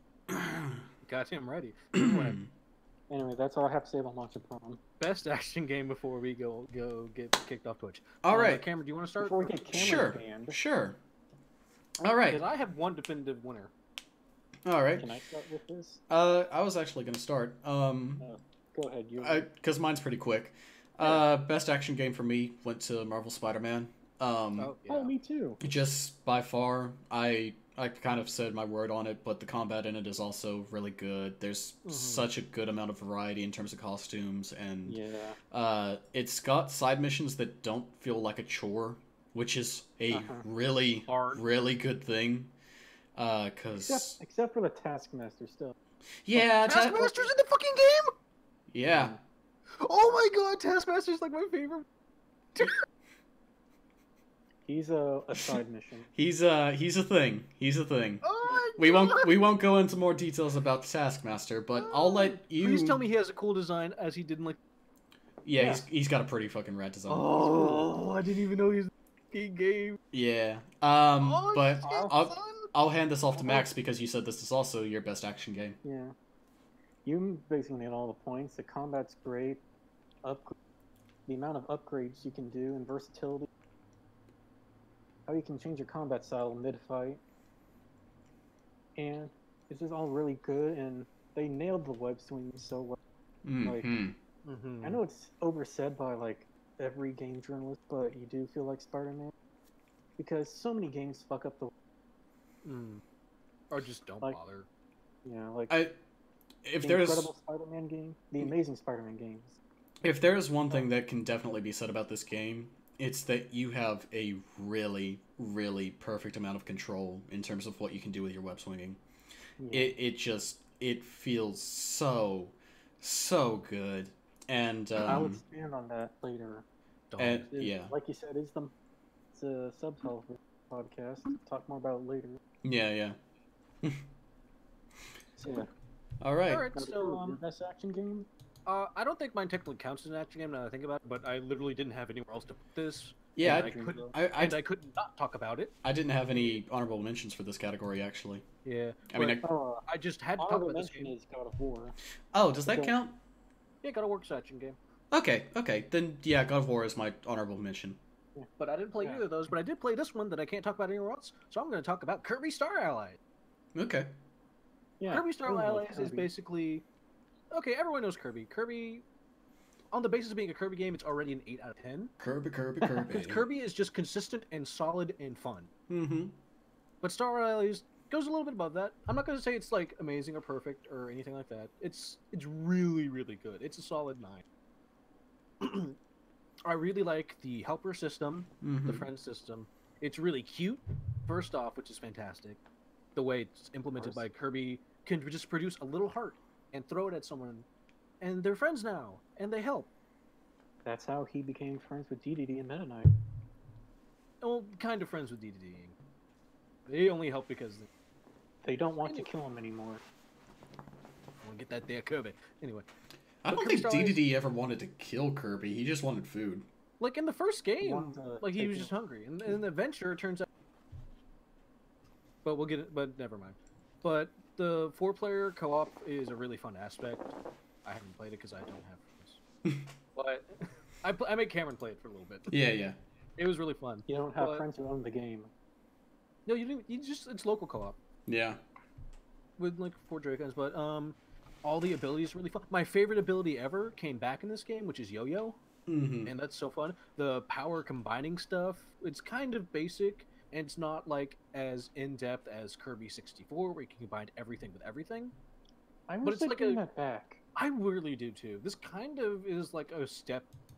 It's a step there, but it's not exactly that. Because basically, you can, with like sword and yo-yo and stuff like, you can apply fire, ice, electric, wind, stuff like that. Right. But like I said, Kirby 64 has the best power combining, but this isn't Kirby 64, the Kirby Star Rail. And like all the bonus modes are really fun. All the little, like the 2 mini games, which is the wood chopping, baseball, is really fun. Have you unlocked the 3? The what? The 3 characters? I have not. Okay, because that seems to be a semi-story thing. Yeah. I'm getting there. I still need to beat the Ultimate Arena, I believe. Yeah, I think that's what it's at the end. There's a bonus mode we can play the entire game just as helpers, and they even have little chain story bits for that. Yeah, it's a guest star mode, right?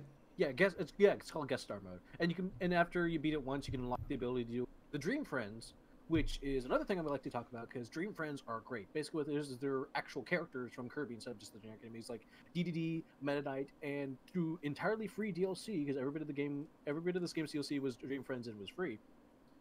And it was, Adeline from Kirby 64, and it's a Galactic Knight. No, it's not Galactic, it's Dark Meta Knight, my bad. But, like, all the villains from basically all the other games are, like, Marx is a playable character. I can't believe that Marx got fucking in that game. It's insane. Squeak Squad is playable. The cute little girl from Robobot. Robobot. Yeah. The painter girl from 64. Yeah, Adeline. And it's like the Spider Queen. No, I think like the small form of the Spider Queen was like just added, and then they just now this last month added like the 3 mages from Star Allies. Yeah, that's the thing I was talking about. Oh yeah, they're free. Yeah. But I haven't touched it that much since that update came out because I beat it before. But I will get to talk about Star Allies a little bit more because spoilers. But Star Allies is an absolutely rock solid, amazing, great Kirby game. Okay. It's not it might not be the best Kirby game, but I think it's like up there in like the top 5 Kirby games. Okay. I really need An obvious number 1's Kirby's Air Ride. Like that. Honestly. Yeah, they need they'll never make another Kirby. They will never make another Kirby's Air Ride, and that's the saddest thing. They don't even need to make Air Ride, they just need to make City Trial mode. Like, I remember when Smash 1 came out for Smash 3DS, and everyone was like, oh, this fucking wasn't it. It sucked. Mm-hmm. You cut off a bit. He was talking about Smash Bros. 3DS. Yeah, with the... Smash Run. And Smash Run. Yeah. Because the whole point of City Trial is to fuck up your friend. You're like, oh, you want that fucking Air Ride? Not if I fucking shoot at it with the fucking cannon, bitch. Mm-hmm. Yeah. Okay. But anyway, Kirby Star Allies is my favorite action game of 2018. Okay. It's fantastic. Well, we are now barely even halfway through, and it's 10 o'clock, so we need to kind of get the ball rolling a bit. Yeah. So next on... well, actually, yeah, next is Max's number 7? No, 6. 6. 6. I'm cheating a little bit and saying number 6 is Persona 3, Dancing in the Moonlight, and Persona 5 Dancing in Starlight together. I think that's fair. Yeah, I think that's fair. They're basically the same game. They came packaged together, so I'd say that's fair. Like, both games lack the story as in-depth as Persona 4 Dancing did. But I don't think that's an issue. Yeah, like, they have enough, like their respective Velvet Room attendees suck them in as, like, a contest against each other. Mm-hmm. And that's basically, Basically, oh shit, let's go dance, bitch. Yeah. My guess is harder shit than yours. Dance. And then you have like, depending on how well you do or certain modifiers you use, challenges you complete, you unlock a social members with a cast, and eventually you get to explore their bedroom, which sounded creepier than I meant it to. Yeah, that's what the hero mode is for. Like they invite you back to unique, see them and find that Carolyn and Justine hid, stuff like that. Right. Unlock new accessories. And the music's just great. I love it so much. It's Persona music. Yeah. I think that's like the worst Persona music ever is still like an 8 out of 10. Yeah. Indeed. But it's a little bullshit how they hide so many extra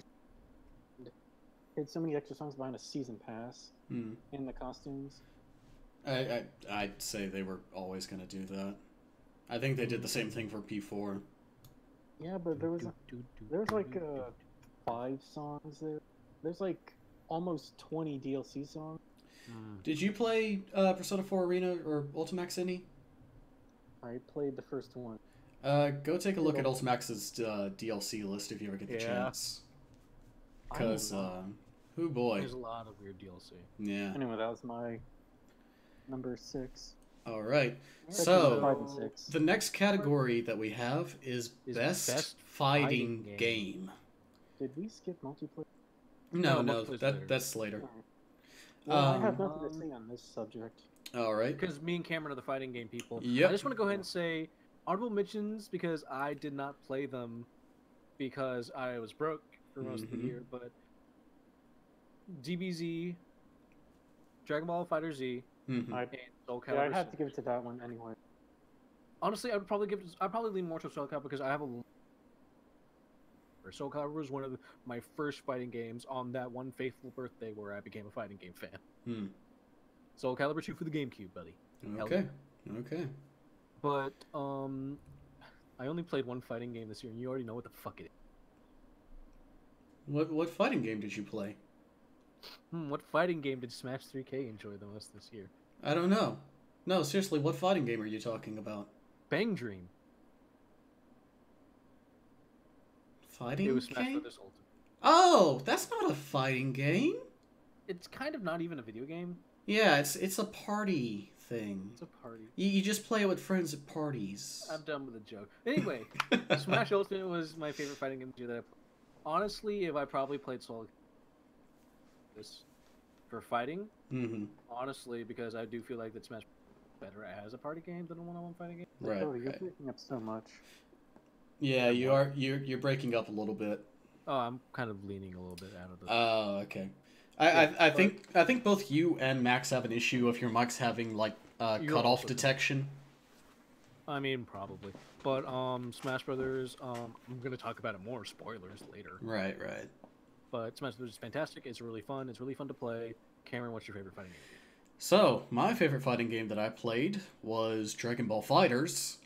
Because that game just continues the trend of ArcSys just showing off how fucking great they can do their 3D modeling. I wish they didn't push back P5A for the Grand Blue game. Give it time. But oh my gosh, as soon as that comes out. But Dragon Ball FighterZ is just fucking masterclass. I'm not gonna act like I'm good at it, but it's great. It plays great. It easily led to some of the hypest moments there's ever been in quite a while at EVO. Sonic Fox top tier. It's and third tier. It's a game that I'd say the entire fighting game community is rallied behind. Too bad that they won't let it in tournaments. Yeah. But apparently, it's not Funimation's fault. Yeah, I was about to mention. I am a bit nervous about the future of this game. With there apparently being some issues with tournaments being canceled with it. For the game. Yeah, we're not really sure what's going on. Because Toei owns most of the rights, but Toei said it on Twitter like we have no knowledge of. Yeah. DBZ fighters tournaments. Yeah, but just if you get a chance and you enjoy fighting games and you enjoy anime 4-button fighters, definitely give it a shot. Okay. If you like Dragon Ball at any percent, if you like Dragon Ball, if you kind of like fighting games, if you love fighting games, you probably already own it. If you love Dragon Ball, you probably already own it. Yeah. But I also want to give an honorable mention real quick Sorry. I will say one of my favorite things that's come out of it is when people would do double cell and they both scream every time. Yeah, like at Evo. I'm quite confident in my speed, you know. What other fighting games even fucking came out this version of Blaze here, let me tell you. Honorable mention goes to Lethal League Blaze. Oh shit! Yeah, you forgot, didn't ya? Yeah, I didn't. Lethal League Blaze is fucking great. It was so, oh man, it's so good. It looks so good. The music is banging. It feels great to play, and if you can get 4 people together and play that game, it is a blast. And also ain't nothing like a funky beat. Goes so fucking hard. I can't get over how fucking great that track is. Funky fresh beats. But yes, that's kind of an indie pick. But please buy Lethal League Blaze. It deserves your money. It deserves my money. Give it your money. I might just go ahead and buy it for Steam and then buy the Switch version later. Honestly, you should. Please, I need people to play with. Okay. Max. There's some other stuff I want to pick on the Steam anyway. Right. Max, do you have any fighting games? You said you didn't. I guess. Smash. I guess because it's the only one I played. Yeah, Smash Brothers. Okay. See, Max isn't a giant fucking FGC nerd like me. Yeah, if we rolled Flaw into this real quick, he'd start yelling about Dragon Ball FighterZ. Flaw would start screaming off. He could go on about every game. Yeah. And then he'd talk about furries for a little bit, and we'd have to kick him out. Mm-hmm. He'd complain about Street Fighter V. We'll get to that. Street Fighter V. But if that's all we have to say about fighting games, Max what is your number 5? Well, I just realized Max is going to finish his list way before we finish up. It's okay. Honestly, I do suggest that you wait before saying your number 1 till we get to best game of the year. Yeah. But yeah, go with your number 5 right now. Well, P35 and P5D were both like 5 and 6, I guess. So I guess we'll jump to number 4. Okay. Number 4 is The Missing. Oh. Like I played it last week and it just like jumped all the way to the top 5. Wow. Okay. Wow. Okay. You're making a really good case for The Missing. I'm really curious now. I have certainly heard a lot of people talk about it. I really need to play it. That's not the cat game though, right? No. Okay. No, the cat game isn't out. Okay. I thought so. You play as a girl named JJ, and your friend goes missing on an island. Lens flare. It's like a puzzle platformer. Okay. Oh, puzzle platform? And I'd imagine that this is a game where so much of it revolves around the story that it's kind of hard to talk about. Yeah, like sweary. Yeah, like. I guess this is the thing. Spoil everything, so. Yeah. I guess to avoid spoilers, just kind of. It's just. Big thumbs up. Yeah.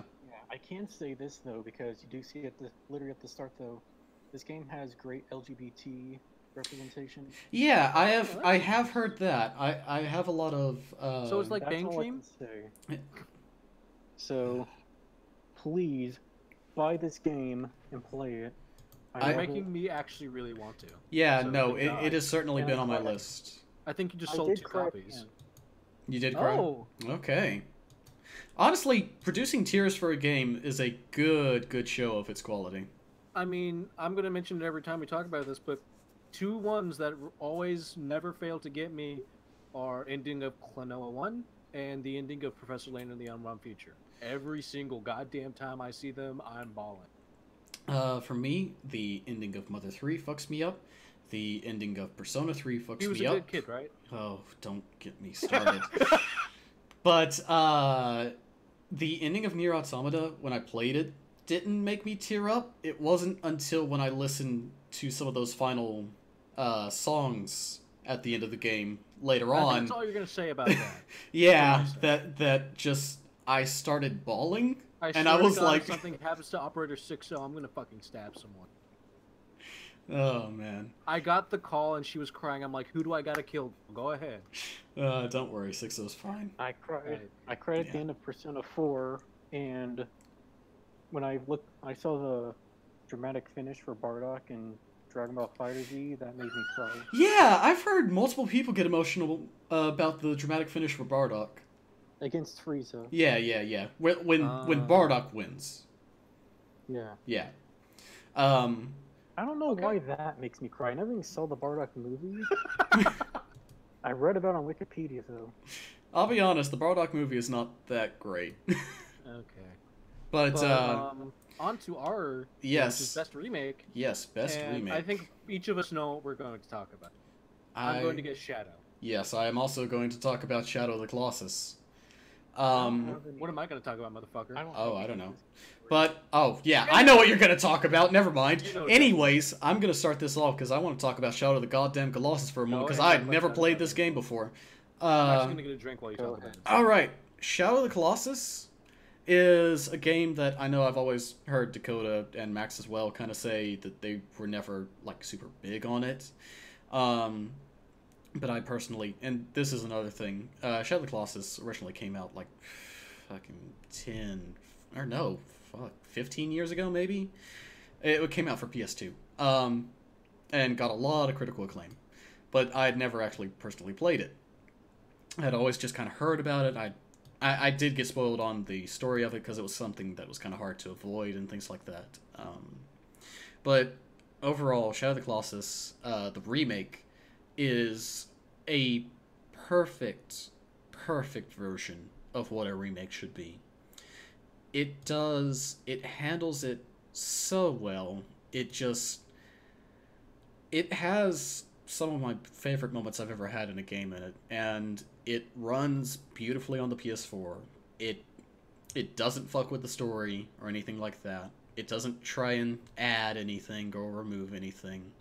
It's just a simple remake of it with enhanced graphics that just make it look so gorgeous. The controls feel great. It feels perfect.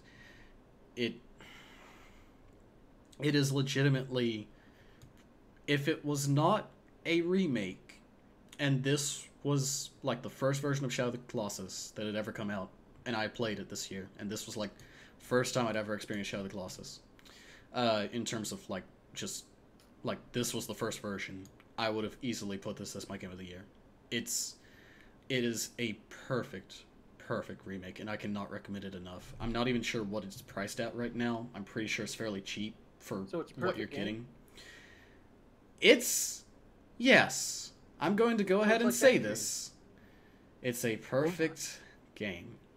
Those are old words, buddy. I know.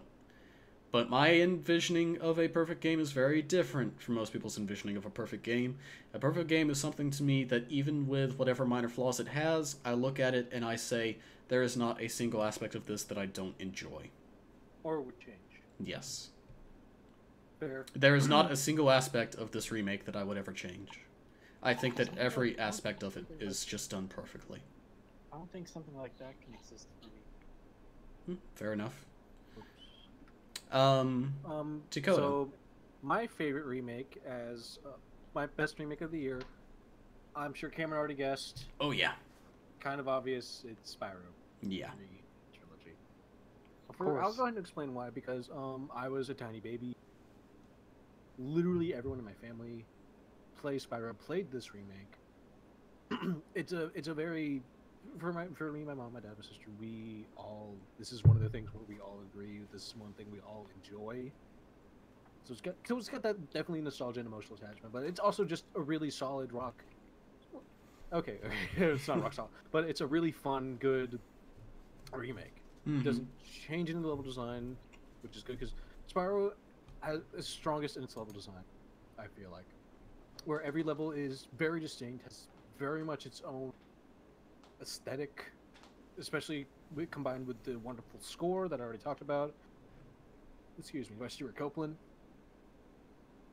It's legitimately an amazing soundtrack. Seek it out if you can. Mm-hmm. It feels pretty good. I don't know if it feels better than the original. There are some weird things that I don't like about it. I will say, I haven't played it, but I did. There were two things that I saw from watching other people play it that I do want to complain about. Number one, with a fucking bullet point, is the fact that after you leave a level, the gems do not fly out of you into a little treasure box, which made me legit angry because, like, I don't have a lot of experience with Spyro games, but that feels like a thing. That felt like a thing to me. Yes. So that kind of upsets me. Weird. Yeah. And my second thing, of course, is where's Year the Dragonfly, the one I played? Wait, are you talking about Year the Dragon or Enter the Dragonfly? Enter the Dragonfly, sorry. The only Spyro game I've ever played was Ripto's Rage, so I don't have much input on this. I only played the bad PS2 one on a rental. You played the worst one. I know. You gotta understand, when my family, when I was growing up with a PS2, my family was only able to really get games as rentals from Video Wizard. Will you fucking shut up about Video Wizard? I will never shut up about Video Wizard, which later became Movie Gallery. Something you talk about Video Wizard. Yeah, because that's literally what my childhood is when it comes to games, was rentals from that place. Like it was a rental for a week, and if the game was bad, that's it. Can I talk about Spyro? Sure. I will refrain from talking about Dr. Muto. Please don't talk about. But weird thing is, I feel like I should be able to cancel charge into flame, and that fucked me up a couple times. For some reason you can't. I feel like you could in the old game. I might just be wrong. Right. Two, there are some really weird glitches sometimes. Really? Especially in Year of the Dragon, and I found this out afterwards, that the Year of the Dragon specifically was actually outsourced. What? Yes, it was actually Year of the Dragon was actually not handled by Toys for Bob, but instead by, I believe it was Sumbaku Games, the guys that did the Sly Cooper remakes. Okay. But Year of the Dragon has some weird glitches specific to that. That's a weird thing to do. The worst one I experienced was because you know how they have gems. There's like 300, 400 gems in a level. Right. It was literally the first level, Sunny Villa, in Year of the Dragon. Mm-hmm. I go hunting around for gems. I see that I'm missing like 2 gems, right? Mm-hmm. And I figure, okay, let me go check the skate park. And I go into the skate, because I do the search thing with Sparks, and he just kind of points nowhere, which he shouldn't do, because if there's no gems in that area, he should just do nothing. But instead, he's pointing off to where I literally cannot go, through a wall. Huh. 2, I go to the skate park, and I pick up a 5 gem. Okay. So now I have more gems than technically possible. Huh. Luckily, they didn't fuck up with any of the progress. Right, But now I just have like 10,003 gems. That's weird. Instead of a clean 10,000, and it upsets me because I want that even though. Huh. That's a really weird glitch. Like, I'd imagine. I don't know how. Did you play it day one? Yeah, I played it day one. I don't think there's been an update. I haven't noticed any updates, any patches, anything roll out. Because I would just figure that that's a thing where someone placed the wrong color gem when building a level. But even then, like, I figure out playtesters would notice. Yeah, playtester would notice that. But continue talking about Spyro for a bit, because I got to step out. Okay, I was gonna say I'm done, but okay. But like since Cameron's gone, all this talk about like bugs and glitches in the Reignited trilogy, that feels like very on par for modern Activision, really. Yeah, I guess, but Activision is slowly becoming Capcom, I feel. And Capcom's slowly becoming better than Capcom. But continuing about Spyro, staying on top, it's not with these weird little problems and issues I have really not even close enough to stopping me from just loving and adoring these 3 games that are honestly pillars of my childhood and who I am today and my taste in video games. Like these 3 games are easily in the top 10 of games that shaped me in a way. Yeah, I get that. I'm like that with Jak and Daxter. Yeah, that came later. No, wait, that's Ratchet and Clank. But Spyro Iridium Trilogy, Faith. You're cutting out so hard. Oh, sorry. It looks really good. The weird motion blur is kind of a problem for some. I didn't really notice or mind it, but I know it's a problem for some. I understand. The redone soundtrack is fantastic, but you can switch it to the old one if you want. Another great thing is, I don't know if it's for all of, but for Ricto Raid specifically, all the old cheat codes work. Yeah, I saw a video of that. I saw that too. That's great. Yeah, that's a really good the thing. Flat Spyro, all the different color changes you can. I didn't know that until like my dad told me. You know all the code. I was like, what? And then I went and did. And I was like, that's fantastic. So that's great. There are some good changes though, and I'm going to talk about one specific. Neither of you are going to get, but anyone who's played those games are going to get, which is the segment in Near the Dragon where Sheila is guiding the Firefly, and I forget the name of the level, but it's the one where everyone talks like a poet in haikus. Right. There was this one part in Near the Dragon where you had to stomp on mushrooms and kick rocks to guide these fireflies. They travel in a set like pattern every time, and you just have to clear that way out obstacles. Right. But they would twist and turn. It was the most frustrating thing. And in this one, they changed it in a good way to where in the old one, if you kicked a rock, it would respawn after you restarted if you died. But in this one, the rocks stay gone. So all you have to worry about is the mushrooms. And I would say, oh, they're making it easier, which kind of sucks. But then again, fuck that segment. So it's fine. Yeah. Okay. Yeah, overall, really fun, really good. If you love the old ones, you'll like this. If you never tried the old ones, I would definitely try this. Okay. Max, did you have any remakes you played? Max? No, I don't have any remakes. Okay. Oh, okay. Well, moving on then. What's your number 3 for the year? Do you want to pause on his top 3 since we have like 5 categories? Yeah, that's true. That's true. Yeah, so we're just gonna pause on Max's top 3. I think by this point you know what my top 3 games are. I was a big number 3 is Valkyria Chronicles. Oh, well, we'll get there. Yeah. We'll figure it out. I'm already. We're on number 3 right now.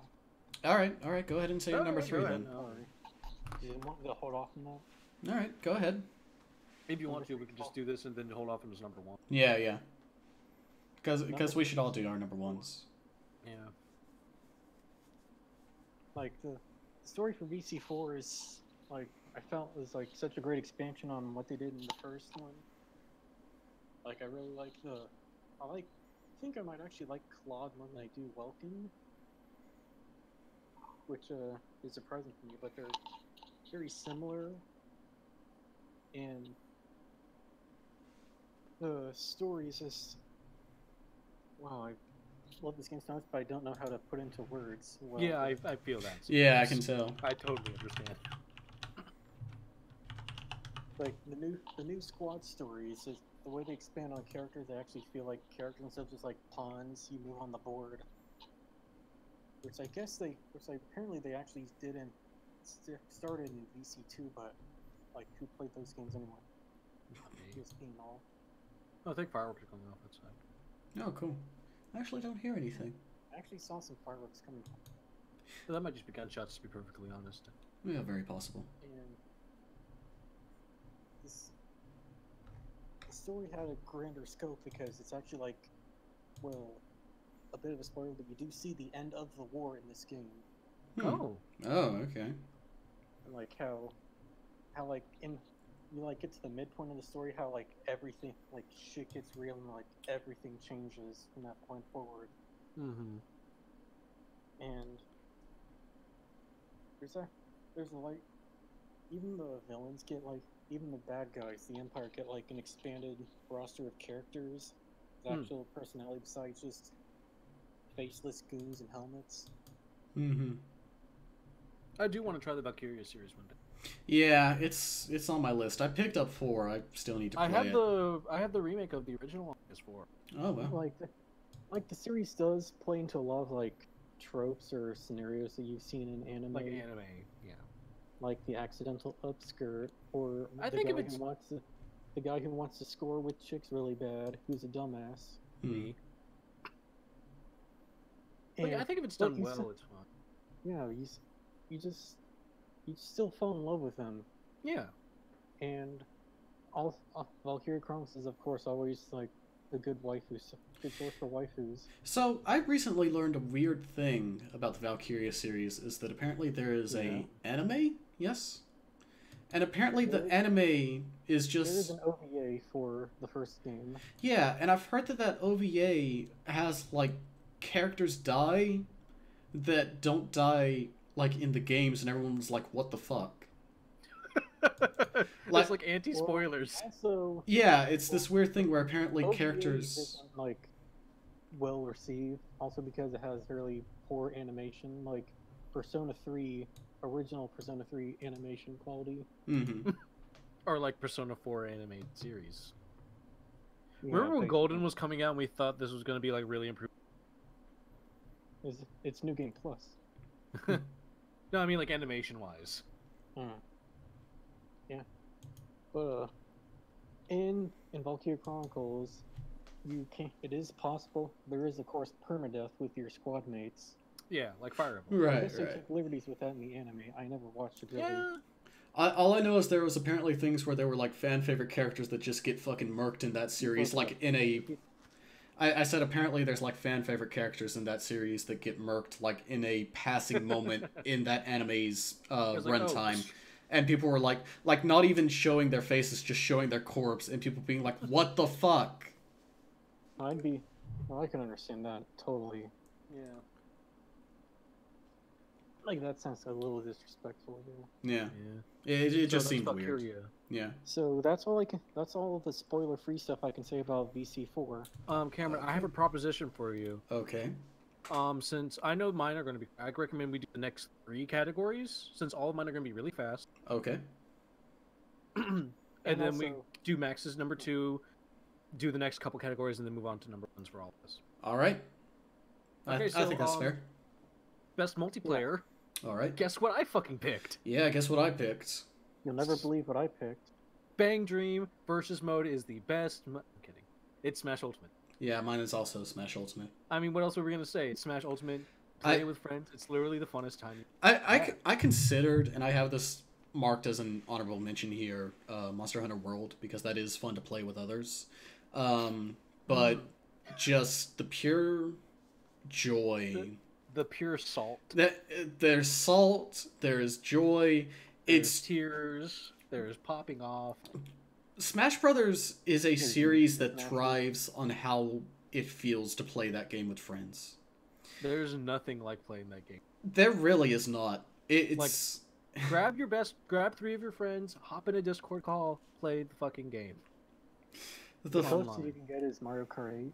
Like, yeah. But that came out last year. But like, just those little moments that you have every now and then, like me continuously meteor smashing like you with your meteor smashes, or the time when you visited and I did parry into super as Robin. You literally did like 2 perfect shields in a row straight into smash, and I just put the controller down and walked away. Yep. Where it's just... Too bad that wasn't caught on stream. That was like really right before we started streaming. It really is. I hate that. Yeah. I hate that we couldn't catch that. We were playing... We probably could have saved a replay if we thought about it. No. I tried to save replays. It does not allow you to save replays. It's weird. Yeah. So... But yeah, that's my... what's your best multiplayer? Fortnite. Oh, yeah. Not a joke. I don't think it... Wow. Yeah. I have yet to actually touch Fortnite, but I get the feeling that I'd probably like it, I'll be honest. I have not touched a single Battle Royale game. I promised Cammy I would play with him this next year. Yeah. Honestly, and I will. Cammy, if you're listening. Honestly, if the 3 of us with Cammy could play together, that would be really nice. Yeah, because they have like 4-player squads, right? Yeah. Yeah, okay, so that sounds perfect. Do 4 teams of 4 or duos, or go solo. Okay. All I can think... anyway, that's multiplayer. Oh, like originally I had Fortnite as my favorite multiplayer, just as a troll, because of this one journalist website that named it Game of the Year over Red Dead Redemption 2, and that made a lot of gamers upset. So it's like, yeah, that's fine. Well, fuck gamers, so I'm gonna make it my best multiplayer. But now that I but then you played it, and then you're like, oh no, this actually is good. I can see that with more legitimacy. Okay, that's fair. I can see that. I can I'm more certainly willing to see give that. it a chance. Yeah. Than I was. Yeah. Like after all the hype backlash I did, I'm willing to give this game a chance. Honestly, my own personal salt with it came from anger, like bullshit fake anger. No, not even bullshit fake anger at Epic Games for not making Tyrion 3000 a thing that would a thing that appeals only to me. Okay, no, Cameron, what do they put in the Tyrion gun? How would that even work? Well, it's no, shaped like a spaceship. Okay, I guess they could make a gun that looks like the USP Talon and do stuff like that. Oh, or they could make the carrot ship into a gun and it would shoot stuff out. Tyrion 2000 was one of the original Epic Mega Games productions, and it's Cameron's favorite game ever, and he refuses to shut up about it. I never will. Also, please listen to the soundtrack by Alexander Brandon. You can pick up the game for free on goodoldgames.com. Anyways. Best aesthetic, skipping ahead to best aesthetic. And Fortnite gave us memorable characters like Thanos and John Wick. Mm-hmm. I'm sorry, his name is Theodore Hanos, actually. Hanos. Best aesthetic. Actually, the team. Best aesthetic. I can't. Okay. Yeah, we need to. We have to keep going. Best aesthetic. My best aesthetic award goes to Lethal League Blaze. That probably would have won if I thought about it. Yeah, but I do give an honorable mention to a game that I've yet to mention that I really should have, and this also goes on my games I wish I played more of this year. Zero Ranger is a... Since we were talking about Tyrion, is a vertical scrolling shoot 'em up with a bunch of really fun mechanics, a great aesthetic to it where everything is green and orange in a way that looks good. Incredible soundtrack. I've gotten about halfway through that game. I need to play more of it because I have heard, I don't know what this means, but it apparently reaches Gurren Lagann levels of hype, which makes me interested a lot. Shining fingers. I am very excited to see what that means. Okay. But Samurai Jack season it does a lot of things that I really like when it comes to shmups. It's a bit more bullet hell than what I'm used to, but it counteracts this. Nier, though. Yes. Nier is not a hard bullet hell. It counteracts this by having a system where if you get far enough in a level and you die, your points get tallied up into a meter that once it builds up gives you an extra life on your next go. And you can keep doing this over and over again, and eventually, where you started out with 1 life your first run, you can then have your next run be 2 lives, and you'll get a bit further. You'll die in that round, you'll get an extra life, and the next round you'll have 3 lives, and you can get further and further and further and further, and it's a system like that that's really enjoyable, actually. And it also has, like, different routes you can take on the levels that you play, which is also very interesting, and will give you different weaponry and stuff like that. And that was my honorable mention, so I should probably talk more about Lethal League Blaze. Yes, please, God, we need to move on. I'm sorry. Lethal League Blaze, we really are. It's 10:42. Lethal League Blaze, just incredible aesthetic. All of the character designs are A+++. The music on it is incredible. It has a great Jet Set Radio type feel to it. It's using 3D models instead of 2D sprites this time, which gives them a bit more freedom with what they can do in terms of animations. The game has been overall refined a lot and just feels incredible to play. If you can, please pick that up, as well as Zero Ranger. Dakota. Okay, so my best aesthetic is not even the game I played this. This game looks amazing. Return of the Obra. Oh, Obra Dinn. What? The Return of the Obra Dinn. It's by the same man that made Papers, Please. I forget his name. Right. He is really good at picking out a really strong art style. Yeah. Return of the Obra Dinn is carried by its art style. Just the weird gradient lo-fi, like weird aesthetic. I need to play this game. It just came out. It's using. I need to play this. It's using that one color pixel aesthetic, I think, that I forget the name of. It's like a Game Boy first-person shooter. Yeah, yeah. It looks fantastic. It's. I really want to play it. Expect to see that on next year's game. Yeah. This year. Anyway, best indie game. All right, best indie game. Do you want to take this, or should I? I will, because I have a lovely little game. As do I. That I did not expect to like as much as I did. Okay. That's a cute little game called Minute. You're going to need to repeat that. Minute. Yeah. Minute. Okay. Yes. Oh, Minute. I'm sure. Okay. Yeah, I'm sure you guys heard about it. M-I-N-I-T. I'm sure both of you heard about it. Mm-hmm. I heard about it. It Joseph Anderson's video. I got a lot of hype, and I saw that, and I was like, I don't know, fam. I picked it up, a couple months later after everything died down, played it through 2 times, and I was like, okay, no, this is fantastic. It's, for those who don't know, it's a kind of Zelda, like, think Zelda's Link Awakening style. Yeah. You get like a time limit on each day. Yeah, the gimmick is that you can only play the game for 60 seconds at a time. Before you die and start back at your starting point.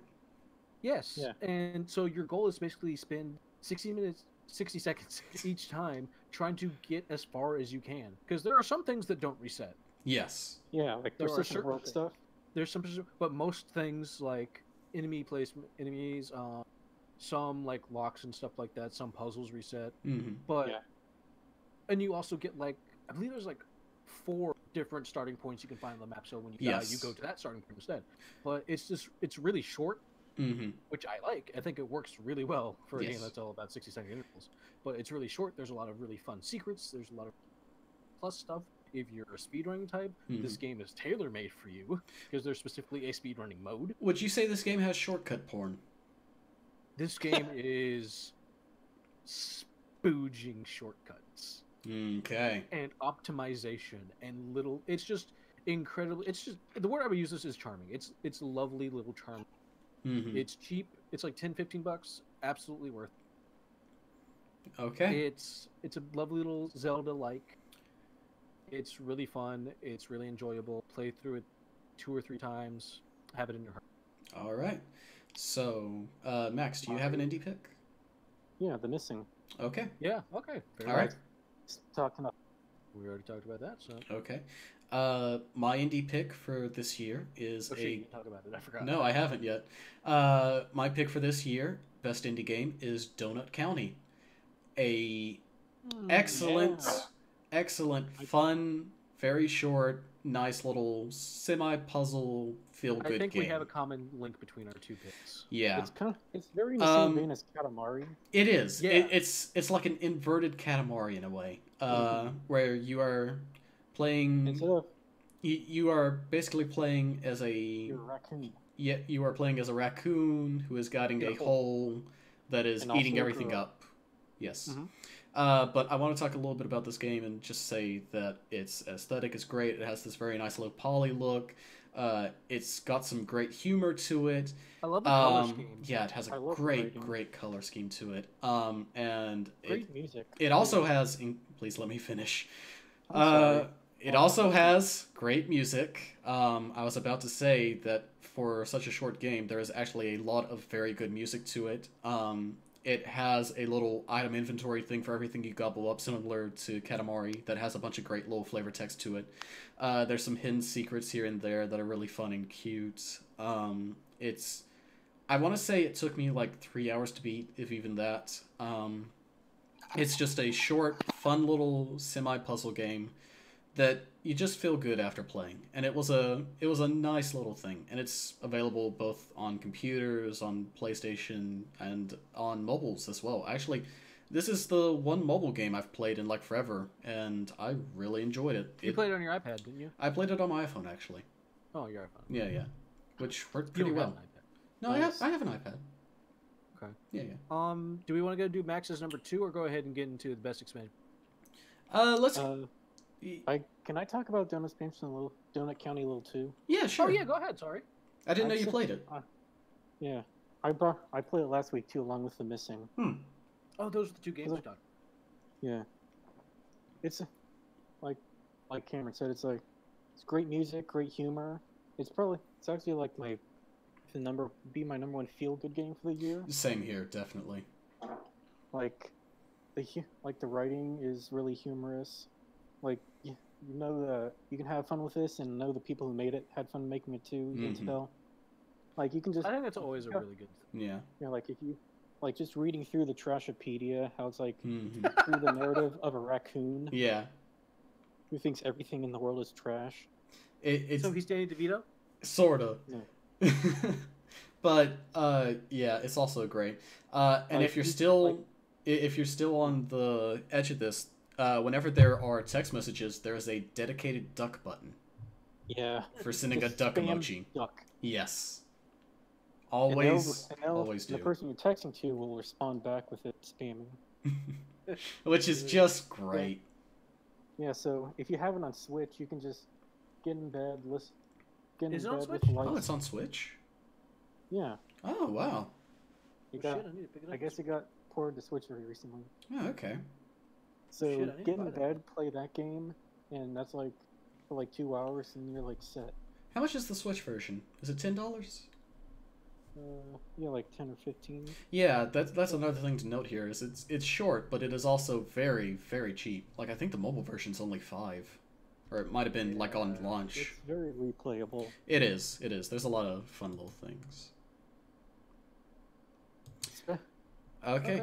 Do we want to go ahead and rebuy it on Xbox or PS4 just to get all the achievements or trophies? Yeah. Yeah, that's the one thing about playing on mobile is I found a bunch of secret stuff and I was like, oh, that's a neat little thing, and then it turned out that those are actually achievements when you're not on mobile.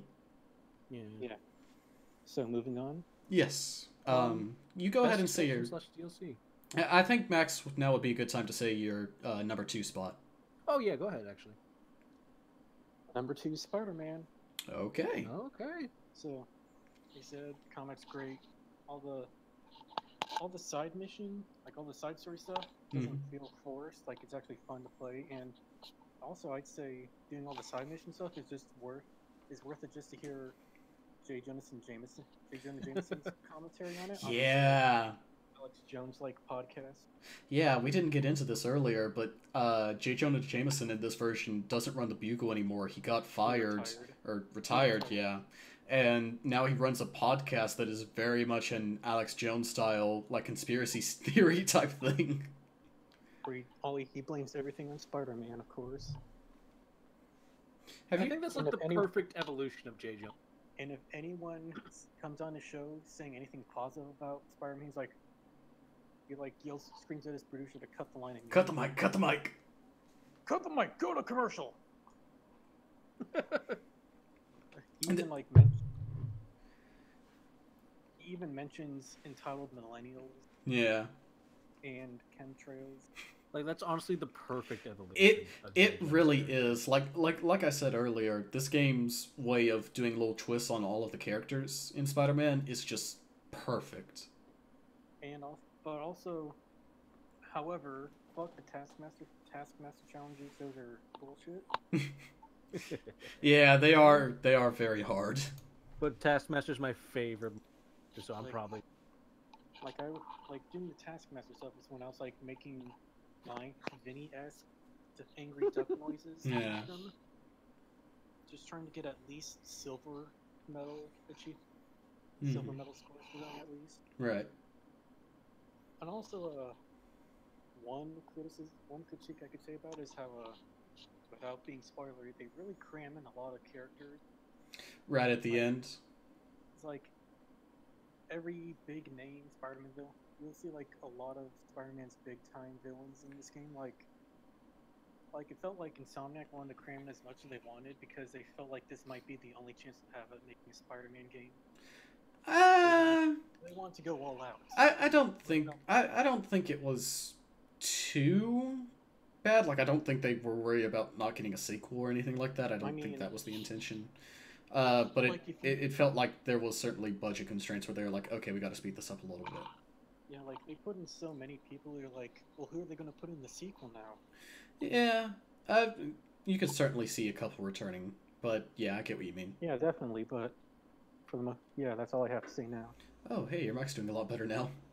Yeah, I adjusted a pickup, how much it picks up. Cool. Oh, that's good. Okay.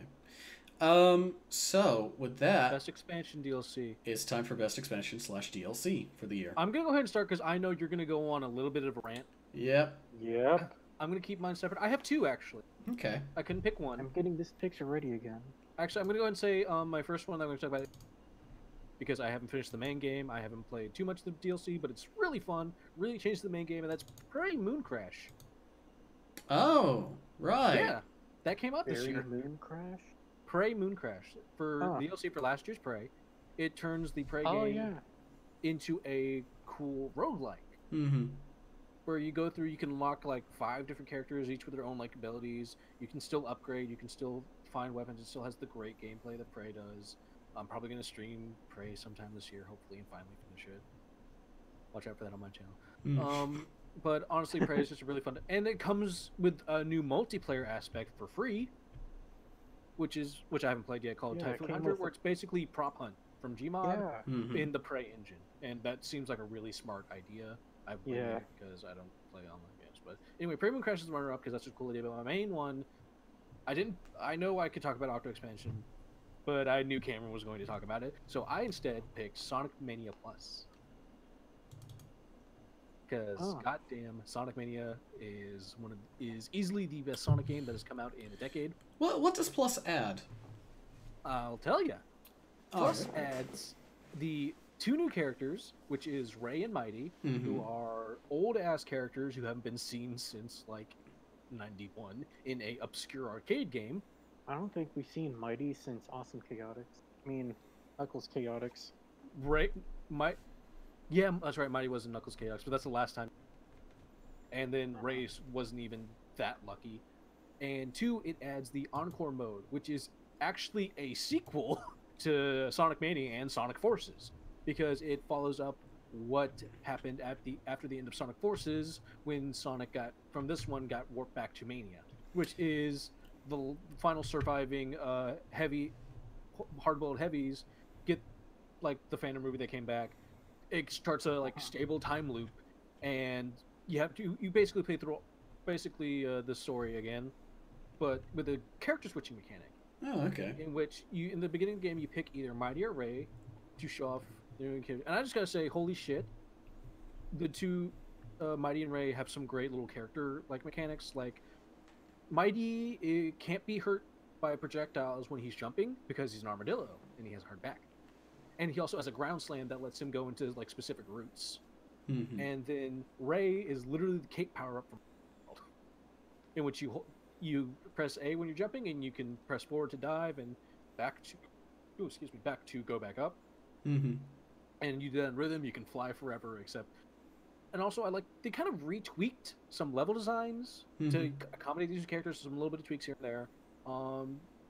That's part of a free update though. Okay. You don't have to pay for that. Right. And they changed the Metal Sonic boss fight to be different, and I think it's better than it was.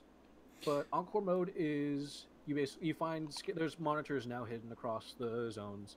You hit them, you get the character. So you can start off with Sonic and Mighty, and then you find a monitor and you hit it, Tails comes out, and that's now your lives are the characters. Oh, okay. And you can switch between your main 2. You can switch between them freely, but you die and the next one rotates in and you can switch between those 2, so on and so forth. Right. And you can get some of the item boxes, switch up your order, so now you're playing as, just the Sonic Mania itself is just a love letter to everything Sonic the Hedgehog. And it's done so good that they embarrassed the actual Sonic game that came out. Right. That's how good Mania is that it embarrassed the real Sonic. Shit. By virtue of being so good. Did Sonic Forces come out this year? No, that was last year. Okay. But Mania Plus came out this year. Right, so that's my excuse to talk about Sonic Mania. Okay. Fair enough. It's a really cheap DLC. It's $5, so that means you can buy that and Mania $25, which is a goddamn steal because Mania is literally, like I said, the best Sonic game to come out in 25 years. The soundtrack is so goddamn good. The old remixes are fantastic. The new songs are fucking amazing. Studiopolis is probably one of the best songs to come out of video games. Shoutouts to fucking T-Lopes, because he one-manned that thing to fucking shit. And just every level, even the old ones to the new ones, basically the way they do the old levels is really smart in that the first act of the old levels is, it's the familiar layout that it's like Green Hill Zone's Green Hill Zone. But the second act is where they introduce a lot of the new weird gimmicks. Like in Chemical Zone Act 2, they have this goo, they have these syringes full of goo that you step on, and it changes the goo from being toxic to being bouncy, and that gets you up to platforms. Right. It's really amazing. Literally every new level in Sonic Mania, when I played it for the first time, and I saw the gimmick, I was like, "That's really cool." And so I just love Sonic Mania. Sonic Mania Plus makes it better. If you can't, to celebrate Sonic Mania Plus, they have a physical release. So if you want a box, get that. It comes with a nice little reversible case that is a Genesis cover. which is really nice. Buy Sonic Mania Plus, buy Sonic. Okay.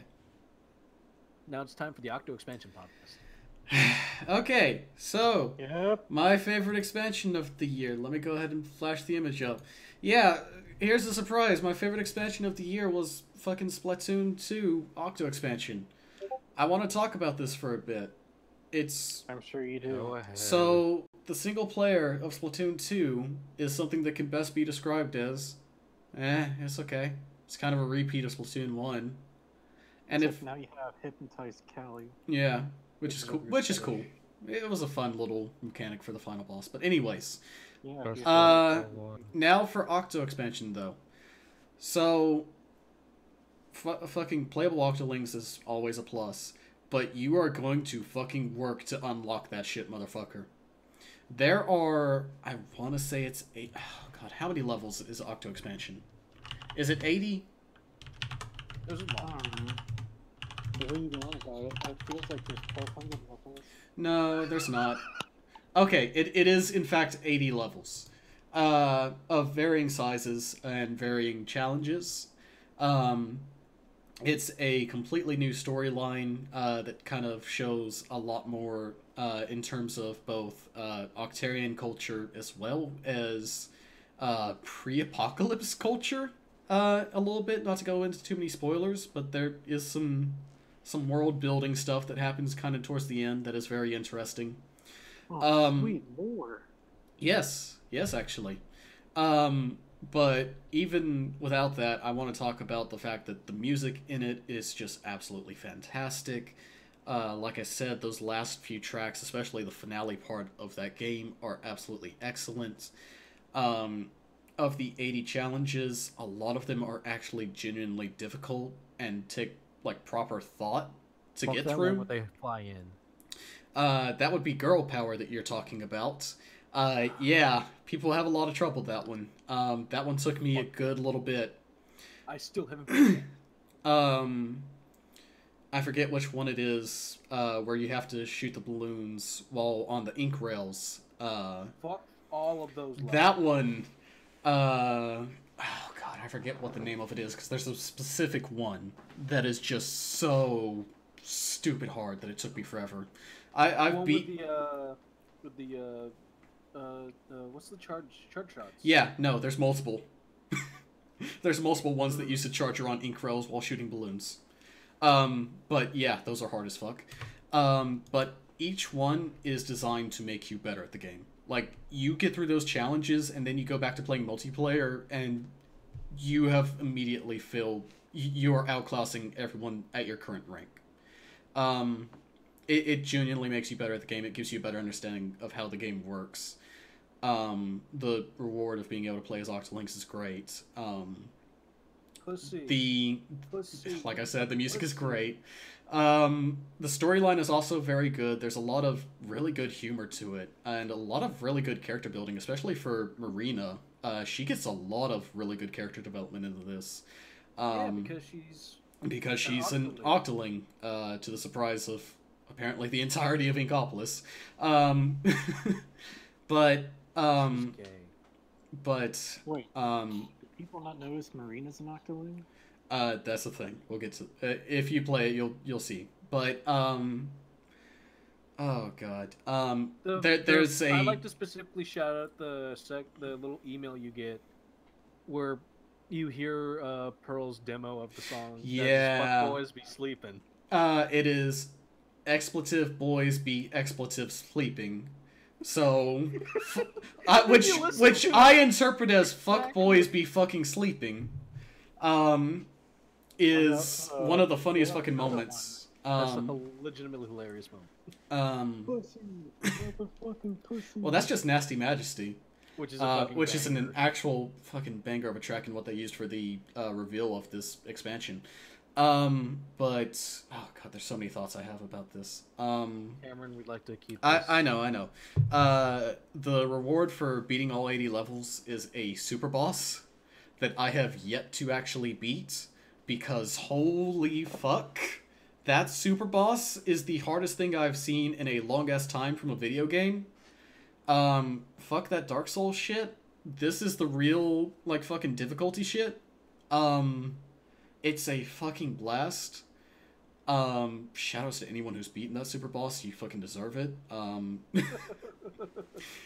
But just everything about it, and I really haven't touched on it enough because I'm trying to avoid spoilers, but the finale of it especially is just a great finale compared to Splatoon 2's main storyline. It feels like a proper ass sequel. It honestly feels like it's Splatoon 3. And that's all I really have to say about Octo Expansion. No, it's not, but we have to move on, is what you're really saying. No, I'm genuinely done. If you can, check it out. It's really fun. If you enjoy Splatoon, get it. You probably already have. That means they don't have to actually make the real Splatoon 3. They probably will. Splatoon is bankrolling. It really is. Like, it's probably getting one, because they just announced that they're done with, like, content updates for Splatoon 2. I wouldn't expect it for another 2 years. Though. Yeah, so come a year and a half, expect that trailer. Announcement. Yeah. But anyway, did we do Max's number 2? Max, did you talk in expansion? I haven't talked about my DLC. Yeah, go ahead. Yeah. I haven't really been able to afford much DLC this year, but I guess it would be a tie between the 2 Valkyria and VC4, which is the DLC that lets you have Sylvaria and Chromeria as playable characters in your squad. Mm-hmm. And also you get their swimsuit outfits. So that's why it's your top. But I also like the Labrys song DLC in P3D and P5D. Right. Yeah. Because she's my daughter. Mm-hmm. Labrys is best girl. Cameron, I can feel you about to fight me. And just from her dance and song, you can make so many screenshots of Labrys smiling. It's very precious. Oh my god, thank god. She deserves to smile. She really does. Like, you can tell she has so much fun just dancing with her sister. The sad part is, though, this is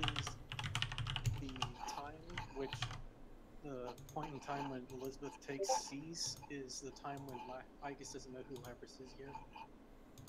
Yeah, because P4A hadn't happened. Yeah, so that's all I have to say. Right. Okay. Do you want to talk about your number 2? I did, Spider-Man. Oh, shit. Alright. So, our next category is favorite moment in the game this year. Yes. Do you want to start? I have 3. I have 2. I have 3. Well, I guess I could have 3. But I already talked enough about Octo Expansion, so yeah. Favorite moment in a game this year, runner-up, is fighting Colossus number 4 for the first time. Which, for anyone who has played, is the first one that flies. And, the feeling you get when you properly mount that thing is so just... And the music comes in, and it's a fucking banger of a track, and it just gets all dramatic, and you feel the fucking wind blowing past you as you're flying on this fucking thing, and you're trying to get to the fucking weak points of it, and it's just so incredible. It's such a great moment, and I'm so glad that I got to experience this year. Cool. Yeah. What's your real? My real one is, of course, and this is a very minor spoiler for World of Light. God, yeah. Is a certain small sub area that you can find in World of Light that is just... Which is captured on camera. That is just the starting area of the original Donkey Kong Country. It is a perfect recreation of the first map. Recreated, upscaled, put into HD, but plays the original DKC music for the map theme. I was also playing World of Light at the time. I saw this and immediately was like, I need to guide Cameron now. And you did a damn good job.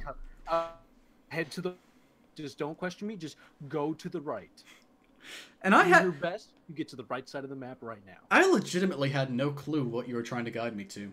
I am so glad because you tried to ask me and I was like, nope, just go to the right. Is it this weird maze looking thing? I'm like, right past the maze. And you're like, oh, here's this weird portal thing. I'm like, yeah, you might want to go to that portal thing. And then you go to the portal and I just hear pure screaming of joy. It really is. It's a rare moment where you scream just in pure, unadulterated joy. I'm pretty sure Cameron will link the clip. I certainly will. I believe you can look if you look in your clips now. I clipped it. You clipped it of him just screaming. It was on stream. It is literally a file on my desktop right now, just called purejoy.mp4. So. That was honestly a runner-up for me because I experienced that live with my best friend. His childhood body coming back to life in that husk shell called a man. You know that scene in Ratatouille where the critic eats the ratatouille and he has the flashback? That's exactly what happened. That's what it is, but imagine the critic was like, "Oh!" the entire time, and everyone was looking around like, "What's wrong with this guy?" And one guy in the like, I'm the waiter, I'm just like nodding wistfully. You're just like, yes, this is the expected outcome. I'm just like, mm-hmm. It was a scream that felt like I went Super Saiyan. You did go Super Saiyan. You're blonde now, Cameron. But yeah, that's my favorite. I have moment. 3 favorite. 2. One's minor, one's big, one. I'll go in order. My minor favorite moment in gaming was Sonic Fox's acceptance speech at the Game Awards. Oh, I know what the fuck your number 1 is. I just remembered. No, you don't actually, because I haven't told you my number 1. Okay, then I know your number 2. Sonic Fox's acceptance speech at the Game Awards. I love that man. He is amazing. This gay, black, furry weirdo is the coolest dude. Hey, before you start, how do we want to go around talking about your second one then? I'll just say it, drop it, and then move on. Okay, so if you are listening to this, no, I'm not gonna spoil. I'm not gonna do any spoilers. Hey, what? I'm not gonna give any content. I'm not gonna say anything. Okay. I'm just gonna say. Just let me finish. Okay. My second favorite moment is the final boss fight of Kirby Star Allies. Oh. What'd you think it was? The thing. What thing? The World of Light thing. That's not even on the list. Fuck, I think. How did you not put that on the list? You literally came texting me like, "Oh shit, that's oh shit." Fox. Yeah. No. What? Cool. Fine. But. Huh? The last boss of Kirby Star Allies. It's a weird gameplay shift that. It's just play Kirby Star Allies, like I said earlier. Yeah. I know what you're talking about. I've seen it, but yeah, it's a great one. Oh, I have to catch up on Kirby games. If you remember, I mentioned earlier the best game that I played that wasn't from this year. Mm-hmm. It is my favorite moment in gaming, and that is experiencing Undertale for the first time. Oh yeah, and you haven't even gotten to I haven't finished it. The good stuff yet. For those who have played, he just got to "You're blue now. That's my attack." Followed by that music shift. So yeah, how would you describe that? It's not even that specifically. Right. It's the game over. It's rare I just play a game and immediately just and fall is exactly what happened. It is exceedingly well written. It's exceedingly well done. Mm-hmm. The first fucking boss fight with Toriel, learning that and her dialogue, that 2018 was a rough year, and this is Undertale so far has been a game that reminds me. You're cutting out a little bit. It reminds you what? I remember how 2018 was a rough year, and Undertale, the game that reminds me that I actually do, in fact, have emotions. So, are you saying... Well, perhaps we'll get to that later. Are you saying that a certain other game did not give you the emotions? You cut out there, so I don't know what you said. I was making did fun. That come out this year? Yeah, it did. So, moving on to the worst. No. I didn't say he did. Favorite moment. Max hasn't said his moments. Right. My favorite moments would be K. Rool's reveal in Smash. Yeah. And also the first time you fight Baldur in God of War. Yeah! No, that fucking Baldur reveal is so strong in God of War. It's... Ooh, that's a good fucking moment. Like, you punch him and then, like, you beat him up and then he's like, my turn, and he uppercuts you across to the other side of your house. It's such a good fake out, especially if you didn't watch any of the trailers for this game, like I didn't. Because I had no idea what the fuck the plot was going to be for this, or who any of the characters were going to be, or anything like that. Don't. Okay, but you remember the thing I told you about this game when I first started playing it, right? No. Oh, the Virgil. Yeah, that this game... For anyone who's on the fence about God of War 2018, this game has a Virgil, so... and you made that popular post. Keep that... Yeah, I did. That actually got pretty popular. It's too bad the Kung Pao penis guy tainted it. Yeah, it's fine. But yeah, I'm sorry, I kind of took over there. Before that, you did mention the K. Rool reveal. That does remind me of a secondary moment, which was not the K. Rool reveal itself, but the moment that made me realize that the K. Rool reveal was coming. That I believe is also recorded somewhere. That's also recorded. I have the video. Yeah, you have the video on that one, where the assist trophy of the Claptrap shows up before in that direct, and that moment made me realize, oh shit, they got the rights. They got the rights to the Kremlings. Oh shit. Oh shit. Oh shit. Well, I mean, Kremlings were in 3DS. They were, but like the fact that it's a proper like assist trophy and stuff like that made me go, okay, the fact that they literally pulled this out makes me go, oh no, he's coming. He's here. And then what do you mean, oh no? No, not an oh no like that, like oh no, I thought I was ready. I'm not ready. I'm not ready for this. Oh god. Oh god. And then he comes out and he's top fucking tier. I can't believe how fucking good he is in that game. It's insane. He deserves it. He does. He's been waiting. He's been fucking building up this entire time. Since Mario Super Sluggers, he's been waiting. God, was that his last appearance? Yes. Jesus. Wasn't there a racing game on the Wii U? On the Barrel Wii. Blast. Yeah, Barrel Blast. With that weird, sexy Kremling. Calypso?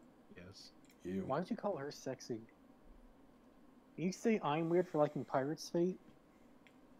Favorite moment? Alright. So, Game of the Year time? It's not quite Game of the Year time. It's time for the worst Game of the Year. Before we experience our ultimate elation, we must recognize the worst of the worst. Cameron, before we do this, I want to ask if you want to switch Game of the Pardon? Because I think we should talk about mentions first. Well, I was kind of going through my honorable mentions while doing my lists, so that's kind of like already been done for me. Yeah, fair. You know, like if there's any other games you want to mention, like go ahead. I'll do like a little individual. Well, I mean, before we get to best game. Okay. Yeah. We'll do that after worst game. Okay. Yeah. Okay. So worst game of the year. Who wants to start? I will. I do not want to start this. I make the art. All right, Max, you have the floor. What do you feel was the worst game? So, I mean, everyone's already... We all know Fallout 76 is, like, utter garbage. And there's enough has been said about it already, but that's not my top... That's not my worst game. Oh. My worst game is Metal Gear Survive. Yeah. I learned that came out this year. Literally today, I was reminded of it, and I was like, "Oh Jesus, that was this year too." Like, Konami fucks up so royally that they get rid of Kojima, and they basically turn all their licenses into pachinko slots. So now it's up to them. Now it's up to them to make a game that assures the fans that yes, we can make Metal Gear Solid without Kojima. And then and this is what they shit out. Solid or survive. Like Jim Sterling said it best. They may as well just taking a shit on a picture of Solid Snake. Hmm. So they make a survival crafting game with zombies. That's what their foray into a Kojima-less Metal Gear Solid. Yeah. Well done, Konami. Okay. Dakota, what was yours? I honestly didn't have one. They make you pay They make you pay to buy extra save slots. That's just. Yeah. Wow, I forgot about that. Jesus. Yeah. Now I'm done. Okay. My worst game of the year was Shadow of the Colossus. It was just. I'm kidding. I actually didn't have a worst game of the year listed. Okay. But it's Monster Hunter World. Okay. It's Bang Dream Girls. No, that's the best. So that's my game of the year. I kept flip flopping on this, quite a bit actually, between my pick for worst game of the year and Fallout 76. Initially, I was going to pick Fallout 76, but You're gonna pick what? I was going to pick Fallout 76 as my worst game of the year initially, but I changed my mind. And my reasoning for this is that despite all the awful shit that has been surrounding Fallout 76, we still, me and Dakota at least, have friends that have found enjoyment, at least somewhat, in that game. Like, we both have friends who, such as Joan and Cammy, who have said, I literally asked Joan about this, like, privately on Twitter. I was like, what are your thoughts on Fallout 76? And she said, I can enjoy it. We should explain who Joan is. Yeah. Radio DJ in New York that me randomly friends with. Yeah. She's a radio DJ / Twitch streamer, probably more popular than us at this point. I think not even probably. She's massively more True. popular. Yeah. But yeah, she has at least 2 viewers. Shout outs to her. She's great. But yeah, so my emphasis on that was that at least some people are able to have fun with that game, despite the many flaws that have occurred with that game. A lot of which were occurring outside of the game itself, which also was a influence on me, was that a lot of the issues came from stuff outside of the game itself. The bags. Yeah, such as the bags, and the latest one, which is the fucking rum bottle. That's a bad one. But no, my true worst game of the year goes to Hunt Down the Freeman. Hunt Down the Freeman was a game released on Steam that was meant to be a side story in the Half-Life universe. It was meant to be a game where you play as one of the military men from Half-Life 1 who got beaten up and fucked up by Gordon Freeman in the first game, but somehow survived, and he wants revenge on him, and it's a story of him trying to get revenge on him, seeking him out during the events of the... Is it the 1 Year War is what it's called? Or is it the 7 Year War? 7 Minute War? 7 Hour. 7 Hour War, thank you. Yeah, the 7 Hour War. And just kind of go through that. Which, on paper, sounds like a really cool idea. Unfortunately, Hunt Down the Freeman was, probably still is, ineptly broken, and was nothing more than a pathetic excuse for a Half-Life mod. It costs $25. Yes, that's the major thing here, is this costs $25. Jesus Christ. Started out at $25. Utilized a bunch of YouTubers as free voice acting, just kind of calling them up and being like, hey, do you want to voice act in this game for us? And they were like, yeah, sure, I'll do this little role. And it turned out that the roles that they picked were actually major roles that they all did for free, because they were just like, yeah, I'll be in this little thing, sure. And that has resulted in a lot of very bad line reads, among other things, because right, performing for YouTube videos is a lot different than voice acting. There's a lot more that goes into they're two very different things, which is just it was ineptly broken. Apparently has stolen assets. It has stolen assets. It has broken assets. It had levels that were completely unbeatable at launch. There was just myriads and myriads of bugs. And worst of all is that this came at a time when I don't know if you recall, but earlier in the year there was the Pastebin leak of what Half-Life Episode 3 was going to be. Yeah, where writer's NDA ended. The writer's NDA ended, and he used a Pastebin with names swapped out for each of the characters to tell what Half-Life 2 Episode 3 was actually going to be, and heavily implied that this was just not going to happen anymore because of the way that Valve was structured now.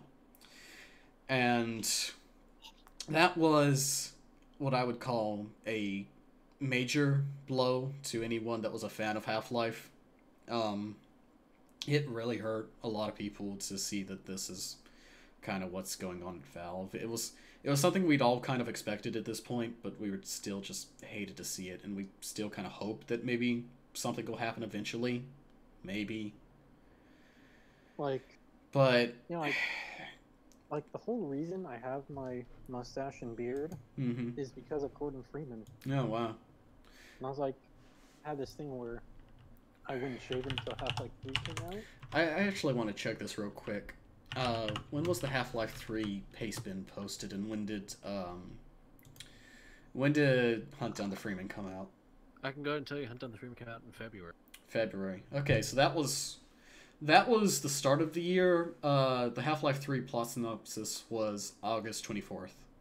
So it was this thing of people who have been just aching and aching and aching and aching for Half-Life anything to occur, and they get this awful mod that's being charged $25 for, called Hunt Down the Freeman, that just performed awfully. And then several months down the line, where you're just like, God, and you're like, well, I mean, Valve's still making Half-Life, right? Maybe. And then you get this fucking reveal from the main writer where you're just like, oh, fuck everything. Fuck everything. The last technically semi-canon thing that we're ever going to get about Half-Life is fucking Hunt Down the fucking Freeman. Because to even publish that on the Steam store means that it got some okay from Valve. And said it was okay. Yeah. Which is just disgusting. And that just upsets me. I mean, their screening process for games on Steam Direct, that doesn't surprise me. Yeah. I mean, who knows how much they even actually looked at it, but I mean, someone had to have looked at it in terms of rights. Like, you can't just publish a game that has Gordon Freeman in it without permission. This game has the G-Man in it. Like, But it's not the same G-Man voice? No, it's actually a person who does a really, really spot-on G-Man impression, except for how he pronounces Black Mesa. He pronounces it as Black Mesa. But aside from that, his intonation is actually really spot-on. I was actually pretty impressed by that, but everything else... The rest of the game. But everything else is just so bad. And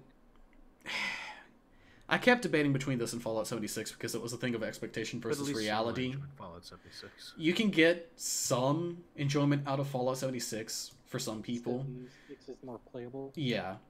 Hunt Down the Freeman, no one got enjoyment out of it.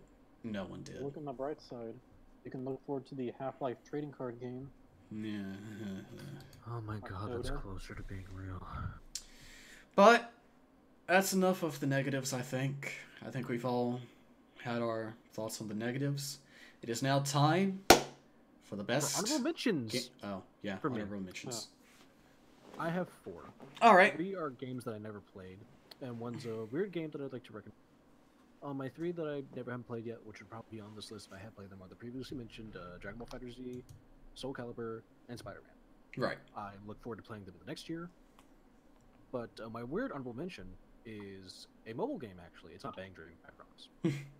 It's funny you mentioned Metal Gear Solid 5 because Konami put out a little mobile game called Konami Pixel Puzzle Collection. It is a tiny little Picross game where you make things from Gradius and Bomberman and Castlevania. It's just a free game. The ads aren't intrusive to the experience. I just beat the whole game and I'm now on New Game Plus, which is weird for a Picross game. Right. But it's a fun little free thing. If you want to waste like 5 minutes and you like Picross, download it. That's my honorable mention. Okay. So, best game of the year. Who wants to start? Before I start, I do want to kind of go into my honorable mention as well, because it hasn't actually won any awards from me personally yet. I do want to give honorable mention to God of War, because I do feel that certainly deserves an honorable mention. I really, really enjoyed it. I think that it's probably easily one of the best games, most well-polished games of this year, easily. The amount of care and love that was put into it is very, very noticeable. So I do want to say that. Yeah. My honorable mentions before I get to my game of the year were, of course, Spider-Man, which came very close to being my game of the year, and Shadow of the Colossus, which I've stated, if it was not a remake, but if this was a game that had just come out, would have been my game of the year. Max, do you have honorable mention? I guess you could technically say my top 10 list.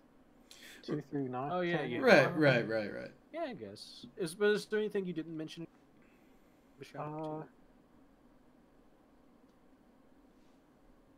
I don't know.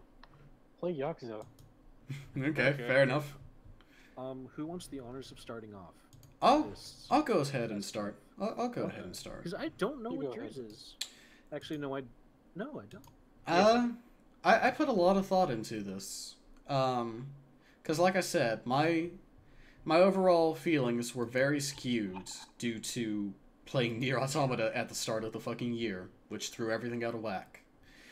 But my game of the year overall, the game that made me happiest to play, was Super Smash Bros. Ultimate. Really? I know. It was very close to being Spider-Man. But Smash Bros. Ultimate is a game that, upon launch, I proceeded to sink in, I think, like 50 hours into so far.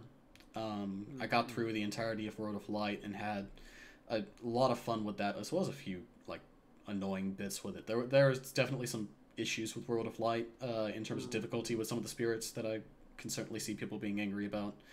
And you can definitely complain about the internet being a bit shaky when you play online with friends in certain places.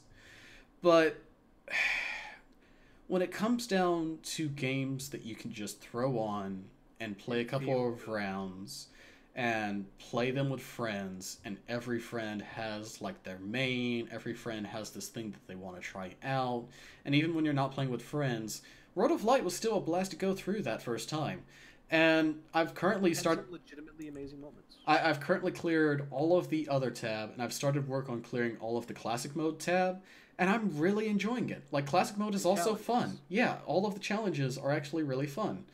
The spirits mode, while not the most in-depth thing, you can see that there was certainly some thought put into what each thing representing each spirit was, and the aspects that they put into it. Major shout outs to what happens when you upgrade Dracula's spirit and it evolves into a new spirit. I'm a big fan of what happens for that one. But sorry. Let me. I'm finishing up. I'm sorry. Right. But just overall, I just had a major blast with the time I've been able to spend with it, and I know that it's something that even now that things have died down a little bit, it's a game that I can still like call you guys up and be like, "You want to play around with Smash Bros. Real quick?" And most people are gonna go, "Yeah." Definitely. It has that same thing that Mario Kart has, Max, where it's just like, yeah, I'll play around with that, sure. And that's kind of why it gets my game of the year, because it's something it has that same thing that I adore about Octopath, but haven't been able to finish it yet. Of this is a thing I can throw on, play a couple rounds, and just be satisfied.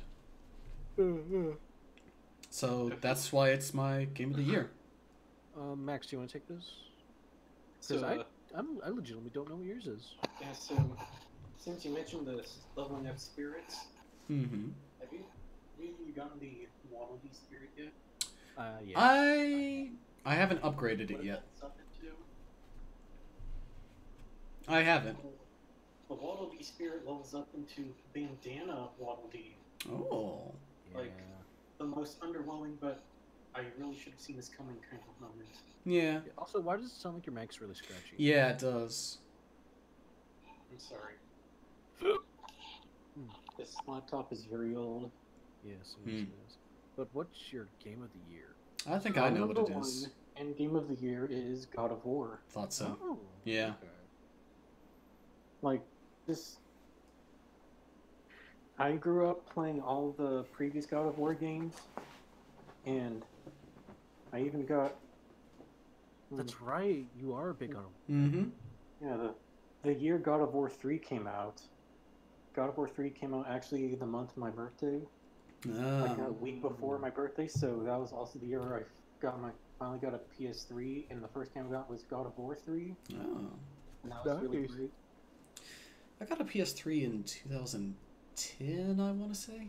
I think I got one like 2009. So having played all those games, seeing Kratos how he is now is like provides such amazing context to his backstory. It really does. How he becomes as tired. Or he becomes tired. He just wants to live his life and raise his boy. Mm-hmm.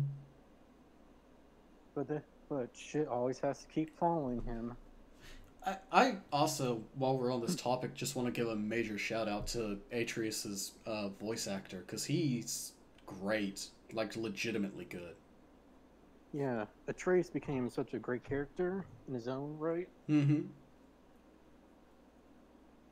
And also the Norse mythology, I'd love just like going around listening to what Mimir has to tell you about. Yeah. And the stories. And he's on the side. It's actually like nice to see characters that Kratos can interact with and not like immediately hate or want to kill. Yeah.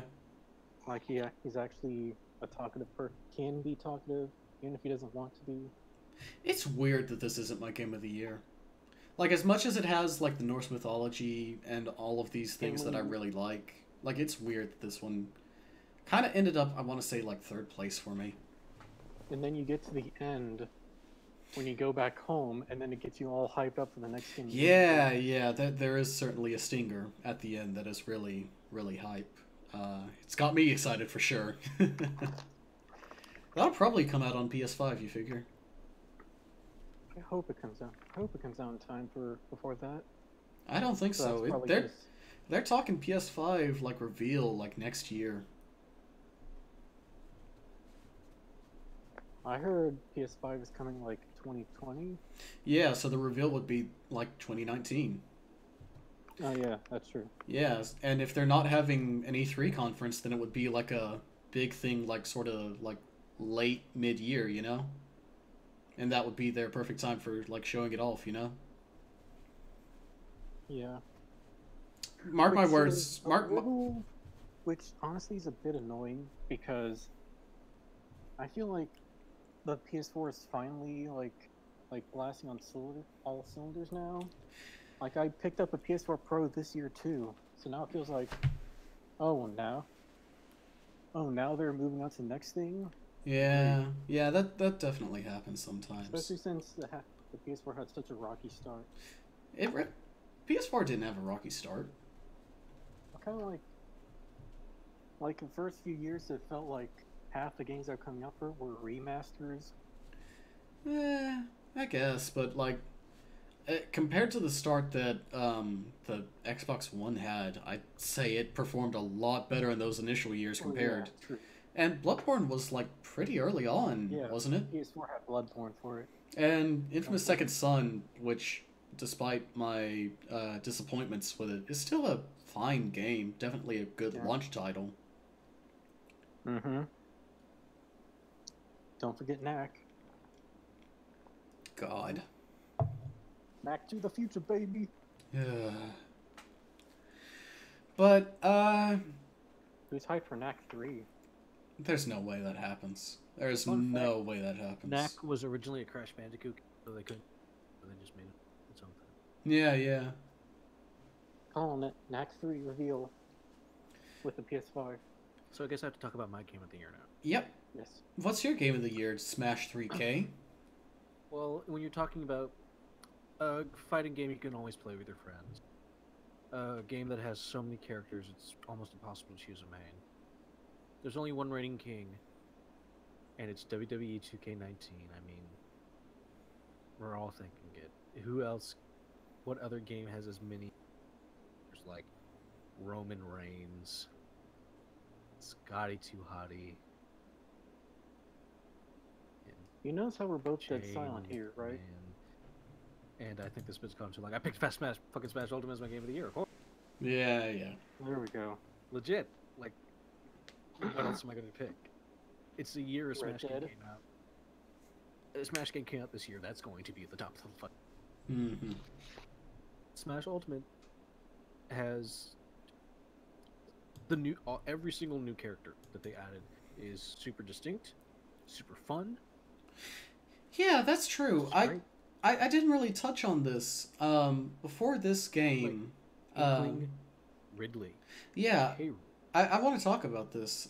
Before this game, my Smash Brothers experience was like 2 rounds of Smash Brothers Brawl, where I played Ike and was like, "This is the character for me," followed by Smash 3DS, where character gonna make my Steam icon for 20 years. Yeah, it still is actually. That was from the fucking reveal of Ike on Smash Bros. Wii U, I think actually. With Smash Wii U / 3DS, I only had the 3DS version. There were none of the newcomers that really clicked for me. So I just kept playing Ike, and it was like, that's 2 games in a row where all I do is play Ike. That's the only character I really like. That's the only one that really fits for my playstyle. And this is, with Smash Ultimate, K. Rool and the Inklings are just so much fun for me, and they feel so good to play as. And it's just, it's legitimately some of the most fun I've had playing as those 2 characters. Woomy. Yeah. But now that we're talking about my game of the year. Yes. Smash Ultimate is Ultimate. It's only going to get more Ultimate. Yeah. Because they have 5 DLC characters handpicked by Nintendo themselves. Yeah, yeah. No polls, no Smash Ballot, not even Sakura. And they're already locked in. And they're already totally locked in before the game came out. Yeah, but one of them is Piranha Plant, though, so... No, that's not one of the 5. That's just a bonus. That's just a bonus. Alright, yeah, Piranha Plant's just a little bonus thing. Yeah. Anyway, Piranha Plant is a really good pick for me. Yeah, I want to talk about this. There's people that are angry about Piranha Plant. I think he's a great weirdo pick.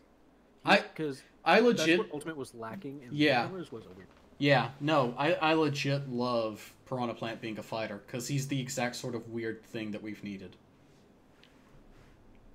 And it's like this cute little freebie thing. You could say the same about Waluigi. No one cares about Waluigi. We need to hurry up. It's 11:42. I agree. We do.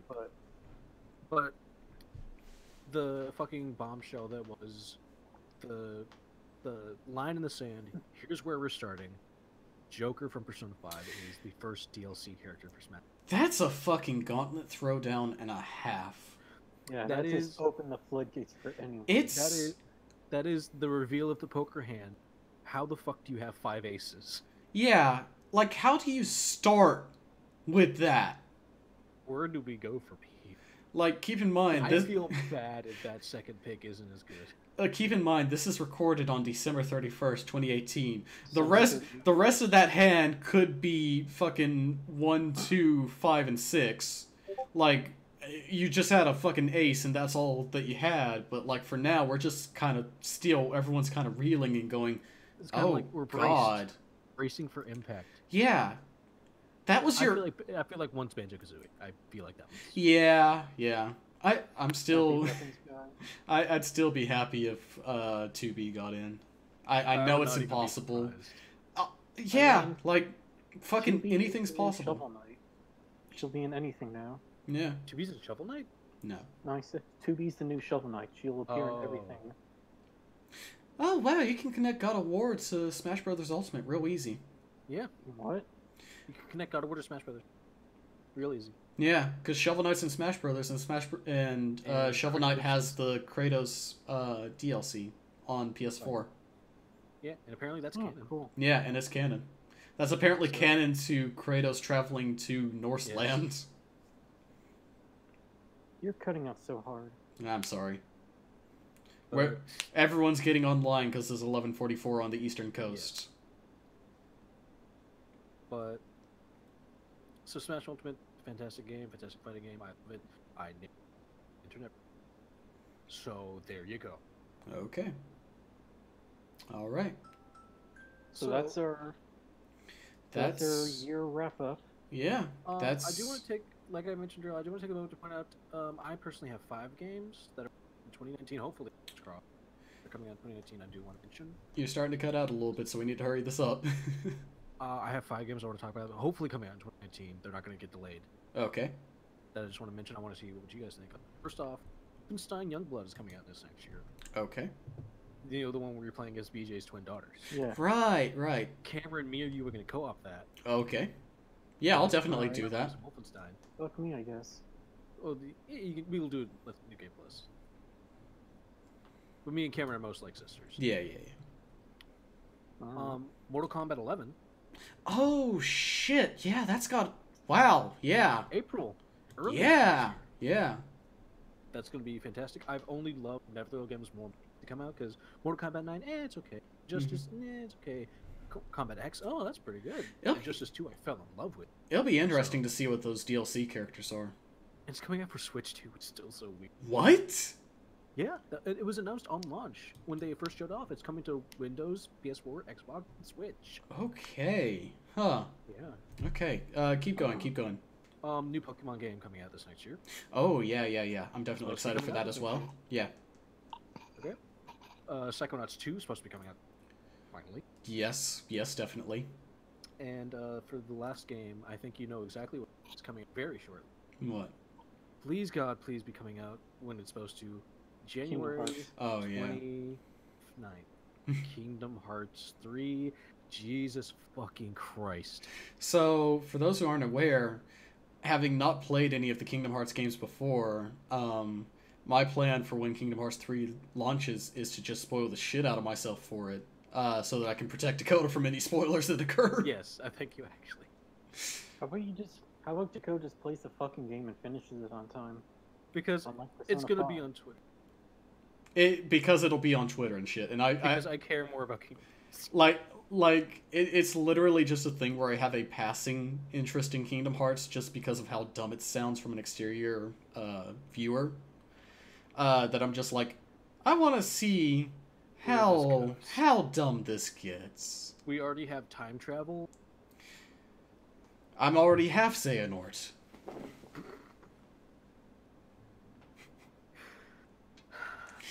Jesus fucking Christ, I wait to be done with this series. I'm so happy. Like, actually, really, let's roll this clock back real quick to favorite moment in a game this year. Hold on. Let's roll this clock back real quick to favorite moment in a game this year. When I fucking called Aquanort happening, like, literally, like, what was it, 5 months in advance that I called that shit? Everyone? Dakota sure fucking didn't. A lot of fucking Kingdom Hearts fans didn't, because it seemed to be a denial thing, but I'm over here like, wait, she's been in hell for how long? Oh, she's getting fucked, ain't she? And then that fucking reveal while we're all watching together. Okay. Any others? Devil May Cry 5. Yeah, I was about to mention DMC 5 as well. I have one that you guys probably won't mention, but I'm very excited for is I want to mention I'm very excited for, and I hope it comes out. Bloodstained: Ritual of the Night. Yes. Which I backed. Will be hopefully getting that physical copy on PS4 soon. They recently dropped the Linux and Mac versions, which had a few people concerned, but I'm thinking that's probably just a logistic thing. Because, like, I bet those numbers were, like, near infantile. Not a lot of people. Like there's certainly a loud minority that always yells about, like, let's get games for Linux, but it's still not numbers that it needs to be for people to actually go, yeah, we'll put your games on Linux. Like, to go out of the way. Yeah. It takes a lot more to write your game for that platform than it seems. It takes a lot more work, speaking from a developer position. How about these people just use a real fucking operating system? That reminds me of one of my favorite jokes in the second. I won't shit on Linux. I've used Linux. It's nice. I get why people like it. The last episode of the first season of Sam and Max Adventure Series, they go to hell, and Sam, shit, all the computers here run Linux. Okay, that's pretty good. I love that joke. Some other games coming out are Sekiro, Shadows Die Twice. Is that coming out next year? Well, this year now. We've got 10 minutes. Yeah, we gotta wrap this up. Well, you don't want to do the countdown together? I figured we were going to finish this up. You guys were like, oh, this won't take 4 hours. No, both of us said we don't care. Oh, okay. Rage 2 and Team Sonic Racing. I'm so cautiously disappointed about Team Sonic Racing. Well, I don't know if you guys know, but Sonic Sega All-Stars Transform is the greatest kart racer ever made. Well, here's a fun fact, Dakota. In Taxiderby's... I'm correct. Then fuck off. Fun fact, Dakota. In Taxiderby's Discord server, I actually know one of the developers who's working on Team Sonic Racing. Really? Yeah. She's very excited about it. Oh, okay. Yeah. So, I'm gonna take her word on that. She seems very excited about the project. I mean, the team gameplay aspect seems... Yeah. I just wish it had more Sega. Yeah, I'm certainly sad that it's only Sonic characters, but like I think it. Play as Jet. I think it can still be a good game. I mean, it's probably gonna be a great game. Yeah. But I just wish it was Sonic Adventure. I just wish it was Sonic Transform 2. I hate to do this when we're so close to the end, but I gotta be right back. God. What other games are coming out? Crackdown 3. No, that's not coming out. It's listed there. It's been listed on for like 3 different years. I would be shocked if the game came out. What else? The Phoenix Wright. The Phoenix Wright trilogy is coming to Switch and PS4 and Xbox One. Yeah, that's a pretty good bundle if you haven't already owned it. Yep. Yes, so I'll probably re-get it for Switch, honestly, because it's another excuse to never play this. And a new Toe Jam and Earl game. Yeah, that's supposed to be coming out sometime. And Battletoads 2. Yeah, Battletoads. It's not Battletoads 2. No, I mean 2 as in 2. Oh, yeah. Battletoads also. Yes. Yes. What if that was an actual sequel name? Battletoads also. Metro Exodus. Dead or Alive 6. DOA 6, I'm eager to see because DOA 5 gameplay wise is absolute. It's just surrounded by weird shit. Okay, I'm back. It's also talking about Honoka. Talking about what? Honoka from Dead or Alive, the best girl. Oh. I haven't actually played any of the Dead or Alive games except for when I'm like. Play once. Well, except for when I visit you. Besides the correct answer is Ayane. Ayane doesn't have pink. I don't know a lot about the games, but I will say that I like the red-headed boxer lady that wears the flannel. Well, but Ayane has purple hair. Is Mila her name? Yes, Mila's her name. Okay, then yeah, my pick's Mila. But Honoka does the Shining Wizard, so... I don't know what that means, so check It's a wrestling move. It's a wrestling... I won't get into it, but it's a cool wrestling move. DOA 6 is coming out. What else is coming out? If you want to talk about wrestling, talk to my girlfriend. Please be excited for Travis Strikes Back? Yeah, that comes out in like 2 weeks. Yeah. I'd have had to play any No More Heroes game. I hope that it's good, but my expectations are very low, I'll be honest. I'm nervous about that game. Sorry, man. If you guys want No More Heroes 3, you better be excited for it. Yeah. I mean, Devil May Cry 5 happened, so there's hope. Hey. Yeah, like 10 years after the fact. I have a question. Is Bayo 3 coming out this year? Is what? Who knows? Bayo 3. Who knows? What the fuck happened to SMT5? Who knows? Probably the same thing that happened to the SMT Fire Emblem crossover. That came out. Yeah. No, it died. I like #FE. Everyone got mad about that when literally all they showed were JPEGs talking about... They basically... Oh yeah, #FE, sorry. Removed everything that was going to be SMT and just made it all Fire Emblem. I don't even think it's much Fire Emblem. Yeah, no, it was never going to be what people thought it was based on that trailer. Like, that trailer was a mistake, just straight up. It was always going to be... Nintendo's fault then. Yes, I will perfectly say that was Nintendo's fault for that trailer. You say that about everything, though, Max. That is true. Because but Nintendo makes lots of bad decisions. I will stand by it that... the Switch and lots of money. I will stand by it that if I had a Wii U, I would have definitely bought Tokyo Mirage Sessions #FE and probably would have loved it. I probably would have loved it. You disgust me. I love idols. I like RPGs, and it looked like a fun one. Okay, I like fictional idols. I'm gonna bet that's... Me too, but I still have taste. No, you don't. Your favorite's Honoka. Miku, you can call me Miku. That's a great song. It's Nozomi, actually. Okay, Nozomi's really good. Honoka's my second favorite. Honoka's garbage. Fuck you. D is best. We're not getting. I haven't even watched. We're not getting into this. We're not getting. All right. So to close us off, what's everyone's resolutions for the new year? I know your resolution. What is mine? Get laid for once. That's not exactly my resolution. My resolution is more just like be more social and yeah, get back into the dating aspect after taking a year off. What? Nothing. But I'm also gonna try and eat a little bit healthier as well. Because I need to eat more vegetables, I think. I think I've been lacking in that. I fucking love my fruits though. Fucking bananas are incredible. My dad says my dad said fruit are full of sugar and thus bad for you. That's not very accurate at all. I know. I'm full of sugar. No, you're full of salt. I'm full of salt and sugar. Like my resolution is to make more money. Fair enough.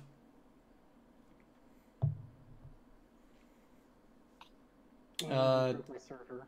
Okay. And Dakota? I think I don't make promises to avoid Huh? I don't make promises to avoid disappointment. Also get laid by a werewolf. I feel like your resolution is kind of the opposite of mine after talking to you the other day. My resolution is to not get laid. Your resolution is to take the year off. Your resolution is to not disappoint yourself. That's a resolution failed every year. Promise nothing and deliver less. That's my sex life. Oh boy. Oh god. This year sucked. Yeah, I was gonna ask, what are your final reviews of 2018? Personally speaking. Max? Can't get worse. Fair enough. Dakota? Fuck. We gotta, and at the very least, we gotta work to make sure it doesn't get worse. Yeah, true. Personally speaking, 2018 was actually kind of good for me. Personally, my 2018 was like the worst year I've had. I'm very sorry, but like I graduated from college and like I've got a job now, which I'm very, very thankful that I have. Even if it gets a bit annoying here and there, but personally speaking, things got a lot better for me this year. I'm actually doing better, like mental health wise as well, which is very good. Good. That's really good, man. That said, I've also started listening to NPR, and being up to date on current events is a fucking terrifying thing. So, hoping that gets better in 2019. Yeah. Oh shit, it's 11:59, everyone. Want a countdown? We are 50 seconds away. 50. Well, let's... 49. Oh, jeez, 45. Oh, jeez. Oh, God, 40 10, seconds. Oh, no. 9. Oh, this is the worst way to end a podcast. Oh, Jesus. Oh, let me ask you a question then. Okay. Have either of you actually played SNK Heroines yet? I have not been able to, even though it has Female Terry. Female Terry is my waifu of the year. I don't know. My waifu of the year. I don't know anything about the game, but... 20. It has transformation fetish. I figured you'd like. Shut up. Hold I don't on. know anything about the game. All right, everyone. Heard the 10, 9, 8, 7, 6, 5, 4, 3, 2, 1. Happy New Year! Fuck you, 2018. Get the fuck out of here. And with this, a new year has begun. The old year has ended. Reality has altered itself in some way, and yet the three of us still exist. Perhaps a little bit different, perhaps a little bit the same. Perhaps you have changed. Perhaps you have ceased to exist, in which case, damn, we really needed that one extra viewer. But nevertheless... I'm still half Asian with a small penis, so... Some things are universal constants, I suppose. Like me being an asshole. Yep. Now let's begin 20 by teen. Yep. 20 by teen begins now. It is our time. It's our time. And Dakota's dick fell off. Oh, shit. Tragic. Good night, You everyone. can't miss what you never had. Good night. Thank you all for tuning in. Please, come again.